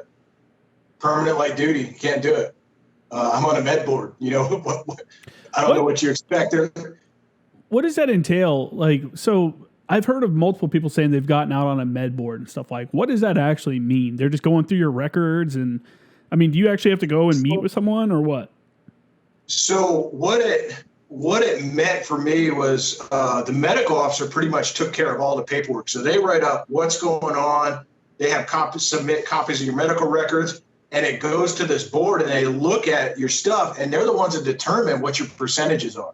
So you get two percentages. You get a DOD percentage, and you get a VA percentage. Your DOD percentage, if they rate you a 30% or above, you get medically retired. And then you have your VA percentage, which is what the VA disability you're going to get. And they take forever. If you want to dispute it, once it comes back, then you're going up, you're getting in alphas and going up and meeting before them, and you basically got to plead your case. So they submitted all my stuff right before I had surgery. So it was July of 2010. My med board didn't come back till September of 2011. Oh shit! So it was over a year. It was over a year, dude. I hated people like you. And so at that point, when they call me in and they're like, I was rated at 40%, and I'm like, this is totally wrong. But I had known somebody that fought it, and theirs came back before mine, and they a year before mine, and they were still waiting to go up. And I'm just like, I'm done. I'm not going to deploy. It's time to move on. Yeah. So I knew that I could fight the VA percentage once I got out. I wasn't going to get medically retired, so I wasn't going to get health care and all that. Okay, whatever. Moving on. You get. Well, you'll still get health care through the VA, but you won't get full pay, right? You won't get a retirement pay. I can go to the VA, but they only cover what your disability is. But my wife and son didn't have health care. Mm-hmm. Yeah. So they didn't get their health care. So then I got out December 7th of 2011. It was funny. I shaved December 6th. I took a shower that night, and I shaved really good and threw my razor in the trash. I was like, I'm done with this. So my last day in the Marine Corps, I didn't shave. That was my that was my little rebellion. So I went in December 7th. My buddy Skogmo that was at 5'10", that came from 5th ANGLICO. He was a pistol marksmanship instructor, the PMI, and it was my last. I think it was my last day. It was December 7th. I was checking out that day, and I had texted him, and I was like, "Hey, what are you doing?" And he's like, "Hey, I'm down here at the on River Road. They had that pistol range thing. everybody used." He's like, "Hey, I'm down here. A bunch of guys are calling. Come down here and grab a pistol and shoot a course of fire." Like, all right. So I went down there, and we're there just smoking and joking. He's like, "Dude, grab a pistol and shoot." And I'm like, "Don't I have to be on a roster?" He's like, "Don't worry about it, dude. You just submit a card and you're good." Yeah. So I shot a course of fire. That was the only time I ever qualified on the pistol. Oh, really? I turned in my car after I got out, it's on my MOL that I qualified with the pistol. So it was just like last day. Like I left there and went and got. What'd you qualify? Went and got my D. It was a sharpshooter because I had never like that first yeah, turd nerd. That first round, we got like 10 minutes, or you have like 10 minutes to shoot those first 10 rounds, and I'm just like, pat, pat, pat. Like I had no idea what I was doing. I was just out there shooting. So 10th Marines was definitely the best place that I saw for shooting pistol, because they would just take a bunch of pistols from the armory down there in a weapons case, open it up, like, give me your ID card, here's a pistol, go shoot, here's your card, all right. And then you had people from all kinds of units that would just show up. They'd be like, "Hey, I heard you guys are doing a range today. Just show up." And just like you, show up, here's my ID card, here's a pistol, cool, go over there and shoot, here's your rounds. Do you want to keep that round? Cool. Or you want to keep that score? Cool. Go ahead and turn in your card. If not, shoot, feel free to shoot again, That was a super convenient place to shoot, I thought. So it was funny. I shot a course of fire that morning, went and got my DD-214 that afternoon. By that time, he was off work, so I went to his house, had a couple beers to celebrate, and then moved out to Arizona shortly after that. So, because my actual last day was December 30th, but I had, when you're doing those back-to-back deployments, they started doing that, that you got that free leave, where if you didn't meet a year dwell time between deployments, they had some formula. So when I got back from Afghanistan, I had close to like 80 days on the books. Yeah. And so I took terminal from the 7th to the 30th and cashed in the rest. And then because I had just re-enlisted, they let me keep my bonus and gave me a severance pay. Because it happened in Afghanistan in a combat zone, I didn't have to pay that severance back. Oh, nice. A lot of guys get that severance, but then they have to pay it back through their VA disability. And it's like one of those things where they gave you a severance, but you're not actually getting your disability check for 10 years. Yeah, people don't realize that. That's something you don't learn until you're like on your way out the door, that, because I thought about that. I'm like, dude, why don't I take this severance? Like, one, I couldn't when they were offering it because 0861s weren't eligible at the time. We were one of the ones they were trying to keep us in. So that wasn't an option, but that did come up. It was like, dude, if I take severance, I could get, 30 grand or however much it was. I don't even remember what the severance package was, but yeah, they don't tell you that part, that, you collect severance, but then what you're supposed to be getting in VA payments off your VA disability when you get out, you don't receive that until all that severance is paid back, which that's a super weird system. I don't understand how that's even like, what's that?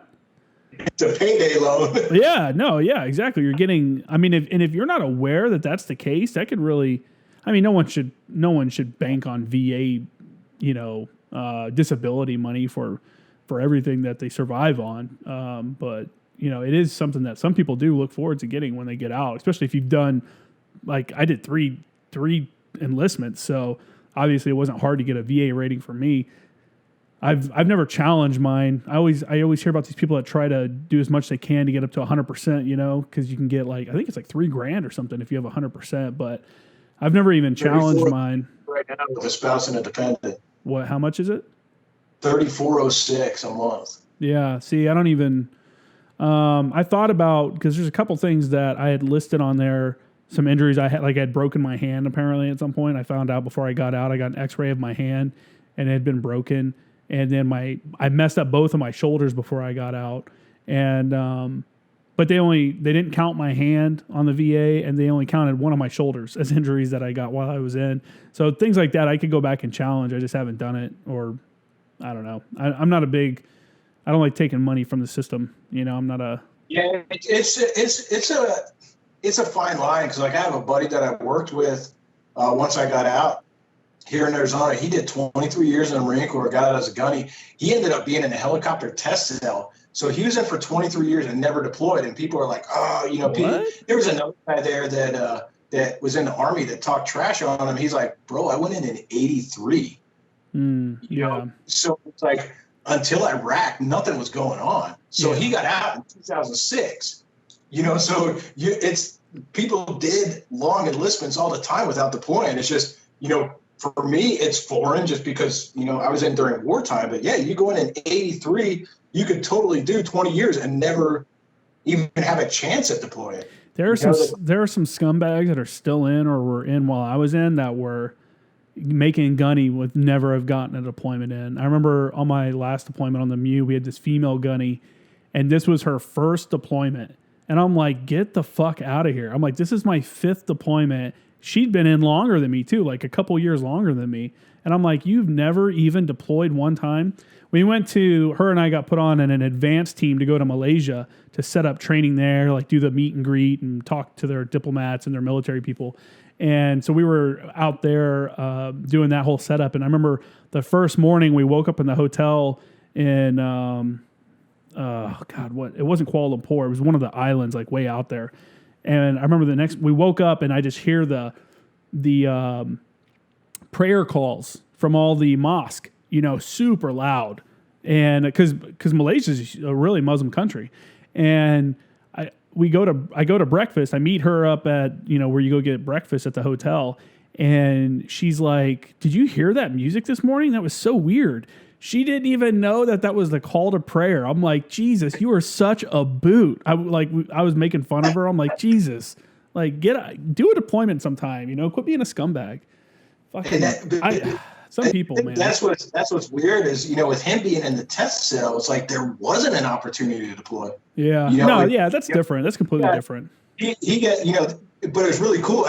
He had some really awesome stories, you know, because they would get the engines from GE, and then they're testing them, running through all their paces, because then they put the engines in the CH-53s. So it's kind of cool, like hearing their side of like, I never even knew that existed in the Marine Corps. You know, I thought they just shipped them out and you guys installed them and that was that. Yeah. You know, but there's so many. That's the thing that another thing that civilians don't realize, or people that aren't in the military or around the military at all, is the like vast array of jobs that you can do. Like not everyone just assumes everyone's like an infantryman that's on the front lines, like they're, you know, fighting and killing people, when that's really not the case at all. You know, especially if you go to somewhere like Leatherneck, you know, you see all the support people that are running Leatherneck.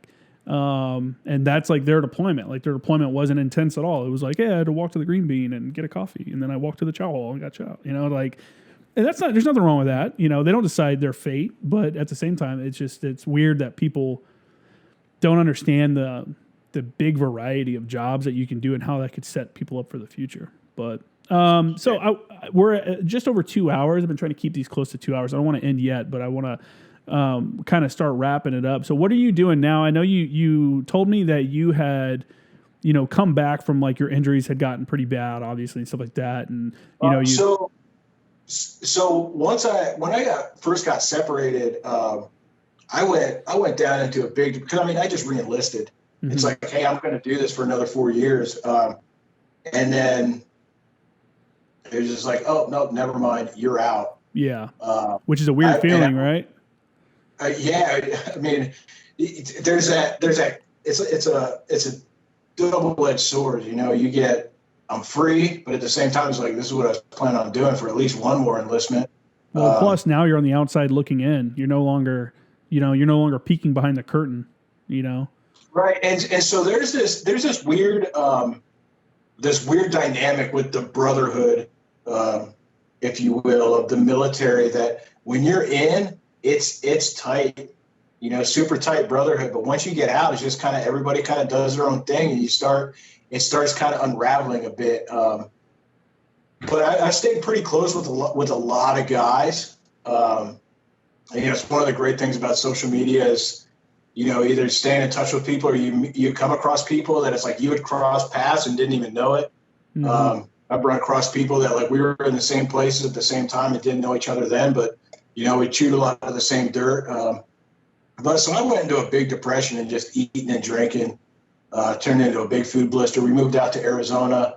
I'd gotten a job at an aerospace company out here in manufacturing.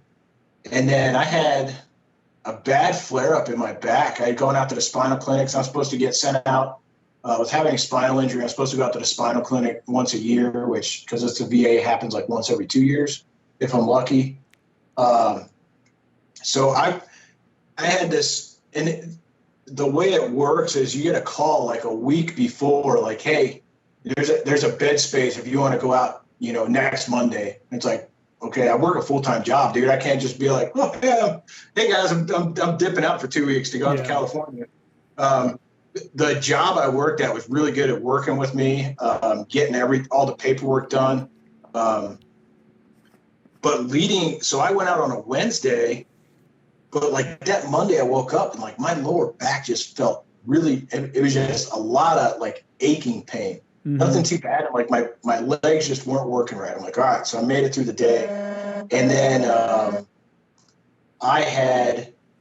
when I got up on Tuesday, it was like to the point where like my wife almost had to help me get dressed. And she's like, why don't you just call off? I'm like, I go out to the spinal clinic tomorrow. I'm not going to be that guy that calls off work the day before my vacation starts, Yeah. So I get through the day. I come home, supposed to fly out Wednesday, wake up, and I'm like, I just have to make it to the airport. She had to help me get dressed that morning. I get out there. I'm like shuffling around the airport. Wake up. I get checked in. They get me my bed and everything, get all set up. I wake up Thursday morning. The lady's coming in from physical therapy. She's like, oh, they said you were having problems getting around. So I brought this walker. And when I woke up, it was like nothing from the waist down. It was like I couldn't feel a thing. And so now it's like I'd finally gotten to this point in my life where it's like, okay, I'm limited. I can deal with it. Having a son, we go and, climb around on mountains and stuff, and I'm limited. And I think he's only known me with being, disabled. So it's like normal for him. So he'll do things like, he's like, hey, let's play tag. And I'm like, dude, I can't run. He's like, well, I'll just run slower. So he can really adapt really well. And it's really awesome to see kids that are just like, hey, I want to play. I don't care. Mm-hmm. If you're all mangled up, we can still play. We'll figure it out. But then this was like a new level, because it's like, we all get caught in that trap of, especially with our kids, when it's, hey, let's go do this. Let's go do this. It's like, dude, I got this stuff to do. We'll do that next weekend. And like all these things are like, oh, we'll go climbing the mountain next weekend. And then I wake up one day and it's like, bro, I can't walk. Like I like literally cannot feel anything from the waist down. And it's like, so then it's like this huge all this emotional baggage. And I'm like laying in this hospital bed alone. It's not like I'm here to like talk about this with people and stuff. I'm just like, you're just like dwelling on your thoughts. And it's, so luckily I kind of came out of the backside with that. I was only supposed to be there for a week, ended up being out there 3 or 4 weeks, and finally started to regain some mobility back in my leg. And what had happened was, because I had the C-spine injury, but it affected my fine motor skills in my legs. So it changed the way I walk, and it caused my pelvis to shift to one side. So then it started creating all this wear and damage in my L-spine. And then it created this huge inflammation that was pushing on the spinal cord down there. And that's what caused me to lose everything. And it's still not back, but I'm out of a walker now. So I can kind of walk around, but my legs are kind of like wild animals. I don't have really good control of them. But I do a lot with going to the gym, doing a lot of squats, deadlifts, and stuff like that, just to keep the movement patterns there. So I was off on short-term disability, went back to work after like 3 months. And then 2018 New Year, we got in a car accident. Dude blew a tire, shot across the road. We T-boned him doing like 45 miles an hour, and I was just back to square one. Back in a walker for 3 months, lost my job because they did like a rolling 12-month short-term disability. So by that time, I was at 6 months, and they're like, hey, you can come back to work. And I'm like, I can't. So we parted ways. So I was like, well, now what am I going to do? So going to physical therapy, I was going to physical therapy once or twice a week for, like 2 years. And I had this amazing physical therapist. He's, really cares about the patients. And this is through the VA. So, I'm one of those when people trash talk the VA, I'm like, I've had nothing but some really, really positive experiences with the VA. And that's a whole nother discussion, when people want to bash the VA. It's got its good and its bad, but there's so many facets to the VA. You can't just say the VA is bad. You have like compensation and pension is probably the worst because, they're trying to save money, and you had so many people that are trying to scam the VA. Yeah,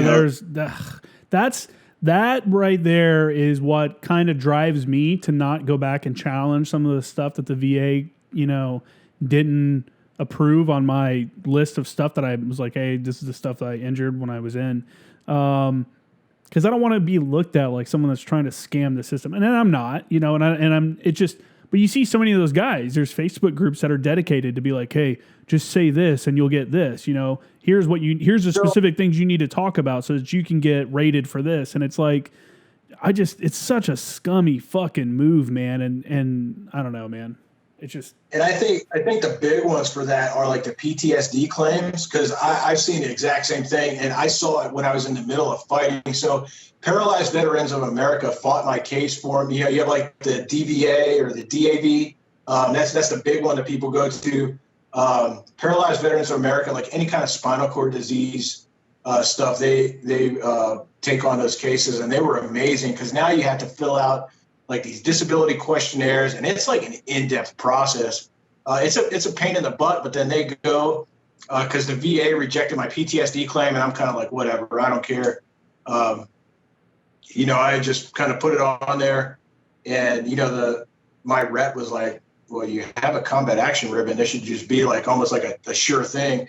And at that time, I had seen those groups were like, well, they're looking for keywords. You go in and say this. I'm like, bro, I ain't about this. Like, if they're not going to give it to me, they're not going to give it to me. Yeah, I'm not trying to trick somebody into giving me money. Like, if it's where I have to do, like, I feel it makes like what you're saying is what people like me feel, where it starts to become like, okay, I don't know, man. It just feels like a scam. You know what I'm saying? I know what you're saying. I know exactly what you're saying. And for someone like me, it's hard to come back and be like, oh yeah, I'm going to go say this and I can get same thing. I didn't even try to claim PTSD because I feel like that's one of those things that's going to come back to bite people in the ass in 10, 15 years, especially gun owners. I'm a gun owner, and I can just see that as coming to bite people in the ass and down the road.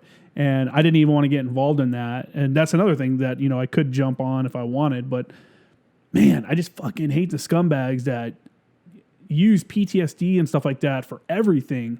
Like, oh, I robbed this grocery store because I have PTSD. Oh, because I was a supply guy in Afghanistan. It's so like, there's a pretty infamous video. And for some reason, it popped up on Instagram. And I was like, man, I haven't seen this video in a while. And I think it was in Lejeune, where that dude had rear-ended. There was like some guy had rear-ended a Marine, and he's like beating on the window, like, get out of the car, pussy, all this kind of stuff. And then like I remember seeing something like, oh, he had PTSD. I'm like, so? Like that was like a catch-all for the longest time was, and I remember when I had put that on my claim, I was struggling. There were times when I was pretty bad off, but I have a good support system, and I'm on the backside of that now. And so I was just like, what? It's not even worth it. It's just like you said.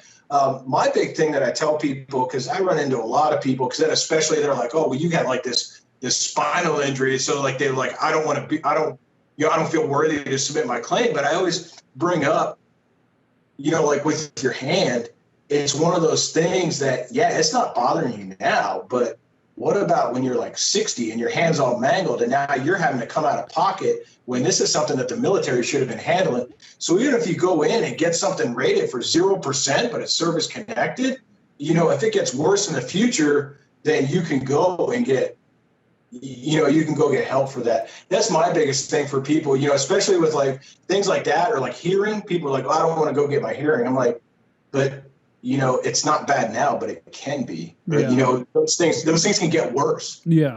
So I'm kind of an advocate of that. Obviously, it's a case by case basis. If it's somebody that's like, man, I just want to, get some free money. I'm like, yeah, go pound sand, dude. I don't want to help you out. Yeah, for sure, man. Like my hand, it really came to, I was like, oh shit, maybe I should go back and get this looked at, or get it, whatever, get it documented more, because I remember sitting in class, because I got out of the Marines and I went straight into college. I started out at Miracosta Community College right there in Oceanside.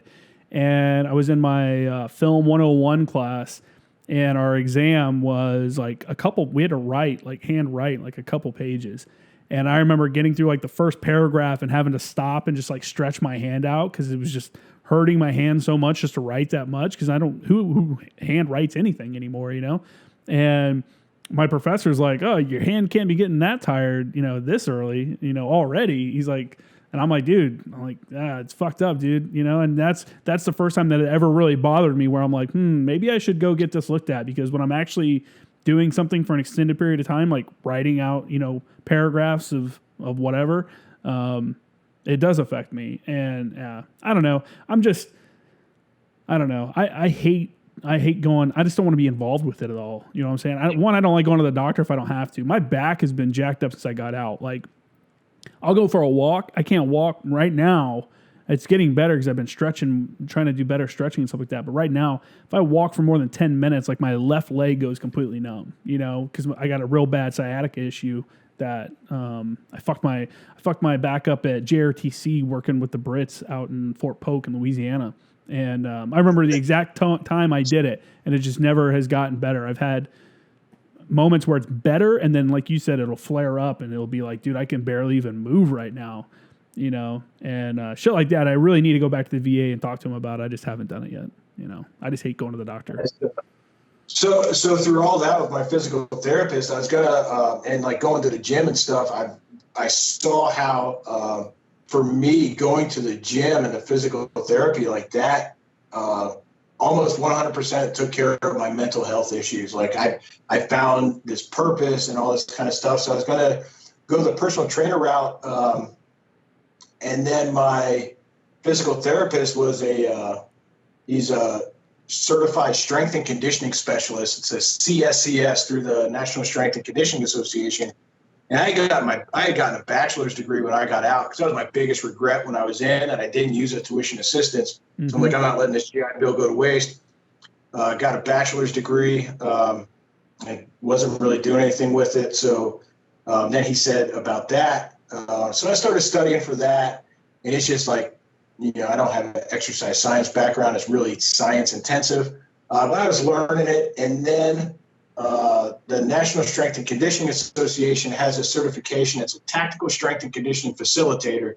So basically it's more geared towards working with first responders, military, those kinds of things. So I was like, maybe I could do that. And then kind of give back in those ways.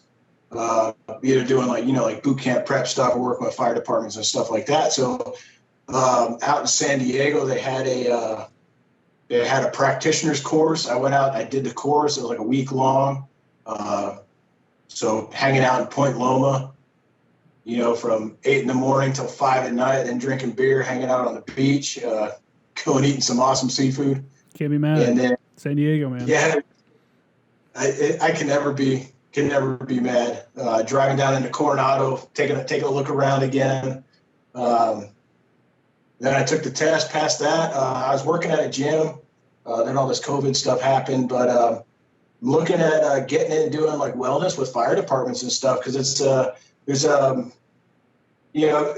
people for the most part know how to work out. There's a million ways to skin the cat. Everybody has their own big things. The big thing I really want to hit on working with fire departments is like sleep and just those wellness things like sleep, general nutrition, and all that kind of stuff. Because I'm a big proponent of sleep and recovery, especially with an injury. I can sleep 8 hours, have amazing sleep, but I still feel like garbage because my body's fighting that injury still. You know, and they're with their job, they're kind of in that chronic stress phase. So just doing things like that, it's really what my passion is now, is helping people, you know, live their best life, you know, in that physical sense. So I got certified through the Red Cross as well to do CPR, first aid, AED. I did the wilderness medicine one too, so that's pretty cool. Oh, that's cool. Just kind of do those things. I started at LLC so I can go work with the fire departments and stuff like that. So that's kind of what I have planned now here for living in Southern Arizona. That's awesome, man. That's you know, that's the thing I try to bring up quite a bit on the show, I think, is when you get out, you got to find a purpose. You know, a lot of guys get out and they can't let it go that the military is over, you know, that you're on the outside looking in now. Like, you can't just drive up to the base and go on base anymore, you know, and you jumped off the train and all your friends are still going. And so it's like trying to reach out to people that are still in is hit and miss because they're training, deploying, moving, you know, like all these things that we no longer have to worry about. And guys gotta understand that the military is probably not, it shouldn't be the pinnacle, maybe not necessarily, but you should strive to do other great things. Like, that shouldn't be your only definition of your life, especially if you only did 4 years, you know, I say that with air quotes. You gotta re-image yourself into what it is you want to become, and doing something like becoming a strength and conditioning coach based off of, you know, using your actual life experiences and hardships you've been through and experience of seeing what works and what doesn't, you know, that's a great thing to do. And I think it's a good thing to push, you know, for other people to try to strive to do as well. Yeah, I think that was one of the hardest things for me. I think it's really, I think it really is the crux of that PTSD thing, is that guys get out and it's like, you know, you don't want to be that Uncle Rico that, you know, I used to. Yeah. And it's like, yeah, I did these awesome things. And like for a while that was who I was. Yeah. And it's not that I'm disavowing that. It says like, okay, that was a chapter of my life. That wasn't my entire life. Exactly. That's still a part of me. But it took me a while to not define myself by, you know, I'm still proud to be a Marine. I'm proud of what I did, but sure. It's not like, oh, I was a Marine, respect me, blah, blah, blah. And I think that's where, like, you know, that entitled veteran really comes in, because they don't know anything else. And it's like, bro, that was an awesome success, but you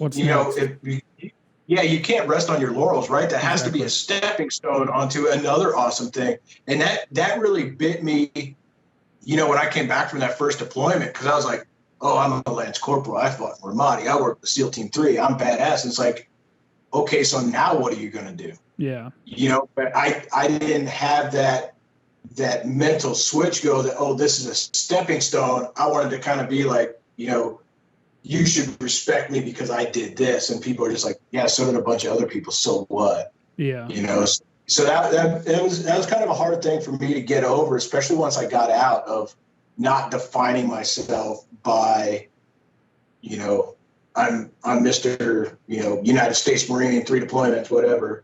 And then, you know, by the flip side, then it comes like, I'm not defined by my disability either. You know, like, you can tend to go into that phase too, like, you know, kind of like the woe is me, or, you know, whatever, instead of, you know, I go to the gym and I'm showing people things. They're like, oh, well, I can't do that. And I'm like, you can, because I'm doing it. And if I can, I always tell people, like, if I can do it, anybody can do it.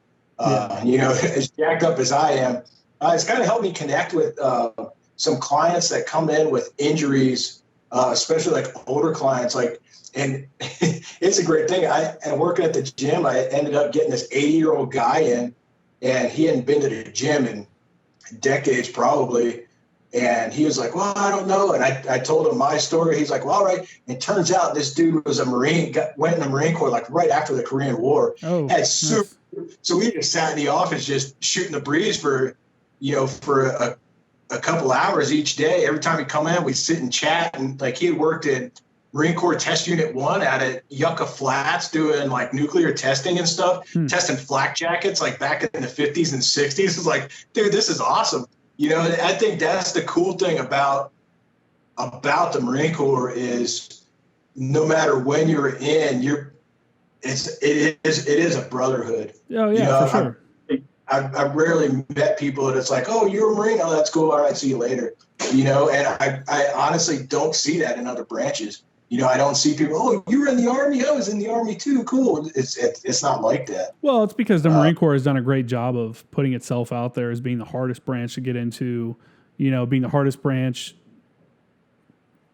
in general, I guess, you know, in fighting and whatever. Like, I think I was telling, you know, maybe not for someone like you who just kind of, oh, I'll just join the Marine Corps. But for the people that look into the military or look at the military, I think it takes a different mindset for someone to settle on the Marine Corps because you know you're going into something that's harder.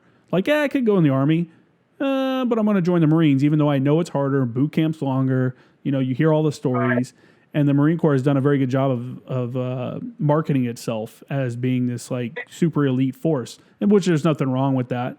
And like you said, you talk to somebody from, like, the Korean War era, I can sit down and you could sit down and be like, yeah, Paris Island, blah, blah, blah. I was here. And they would know what you're talking about. That shared experience of boot camp alone, you know, and how my DI treated me and stuff like that is, I don't know, man. It's like I guess it'd be like being in a fraternity and talking about when you were getting hazed to become part of a fraternity. You know, those dudes are super tight with their brothers or whatever you want to call them. And I think a lot of Marines are like that.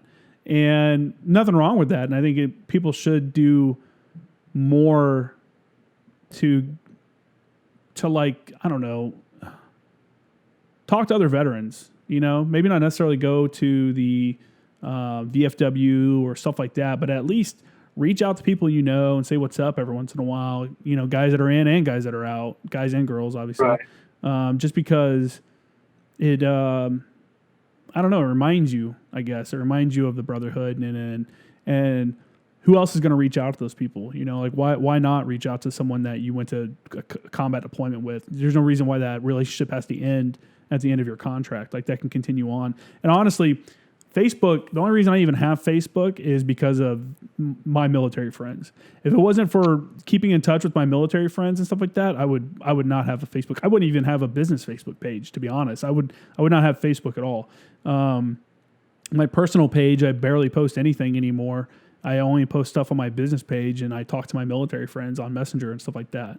And I'm very thankful that platform was around, you know, while we were all in, you know, during the whole global war on terrorism, because it has been a good way for guys to keep in contact with other dudes and to honor dudes that they've lost and to celebrate, you know, another life or another year alive, being alive after maybe a traumatic incident or something that happened to them.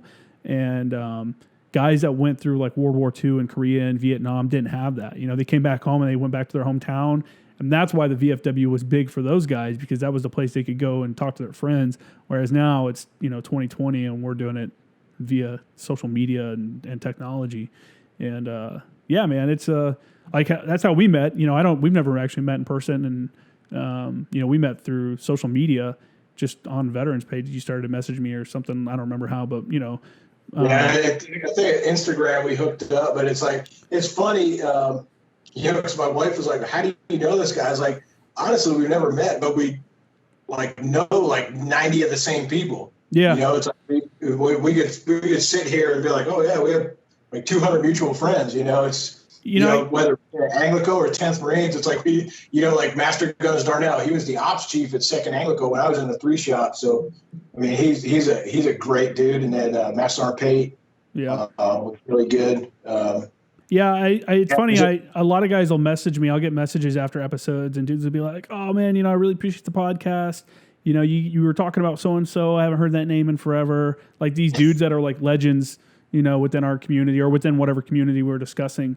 People are like, "Just kind of reminded me of this time," you know, and it's awesome. That's, you know, and that's what I hope the podcast has been that way for a lot of people, that it's bringing up old memories. It's stirring up the old, like, oh yeah, you know, like, oh, I forgot about that, you know. And I hope it's providing resources for people that, you know, that are getting out or are out. And that's what's funny. I think it was on the podcast with Gage. You guys were talking about Rugg, and I remember on our deployment, he was with 5th Anglico, and he was Corporal Rugg back then. Yeah. And it's funny sometimes. You get out and you remember how things were then, and then like I'll see people now that were Lance Corporals when I was a sergeant, and now like one guy out of the 510, he was like a Lance Corporal, and now he's a Staff Sergeant. It's like the heck happened? Or like when I'm getting out, it's like this guy who just picked up Lance Corporal. It's like, this is the turdiest guy I've ever met. And then like now I see like he's like a meritorious gunny. It's like, what the hell happened? Yeah. Like that was the last guy I would expect. And but it's cool to really see that torch getting passed on. And getting messages from people. I've got messages from people that like, oh, and when you were sergeant of the guard at Leatherneck, you were the best NCO I ever ran across in the Marine Corps. It's like, dude, that's awesome. It's like, 10 years on, and it's like people still remember that. That impact that we all have on each other is really cool. Yeah, no, 100%, man. That's it's what legacy do you want to leave behind? And some guys leave a shitty legacy during their military career because the military is a direct reflection of society, and there's pieces of shit that run around the military. There's heroes, there's like alcoholics, there's, everything. There's murderers, there's everything. And some people leave the military leaving a good legacy, and people will talk about them in a positive manner, like they were a good leader or they were a good troop or whatever they were, or they're going to be like, this dude was a piece of shit. He wasn't reliable, blah, blah, blah, blah, blah. It's just like, what legacy do you want to leave behind? It's funny. I was just talking to a guy the other day about, what was I going to say? I just had a brain fart completely. I was talking to a guy the other day about what we were, you know what? Never mind. I don't even remember what I was going to say. It was something we were just talking about. Anyway. Anyway, man, let's go ahead and wrap this up. I appreciate you coming on the podcast. If there's any kind of social media. Man, you got a cool podcast. Like you said, a bunch of the guys that you've had on is either I know personally or we've crossed paths or know the same people. So it's awesome to just kind of see this small community. Yeah. Kind of get bigger. So to speak. For sure. So I just kind of sit out here and do my thing. As far as social media, I got my Facebook page I kind of keep private. I just kind of shit post on there, and I got 90% of my friends I think are guys from the Marine Corps. That was in new through the military in some way, shape, or form. But if anybody wants to hit me up on Instagram, MD Moyer 2 is my handle, and then Force Multiplication is my LLC side. I usually cross post on stuff on there. So my Instagram is just kind of random stuff throughout the stuff that I'm interested in. So if you like it, cool. If not, pound sand. Cool, man. Well, hey, again, thanks for coming on the show, and good luck with everything in the future and with your back and everything. Hey, you do the same, man. Take care of that sciatica. I will. I'm like stretching right now. It's like every time I go off camera, I'm like, yeah. Move around a little bit. So, man, I just appreciate you having me on. It's really cool. I really do appreciate it. For sure, man. All right. Well, have a good rest of your weekend, and take care. You too. Later.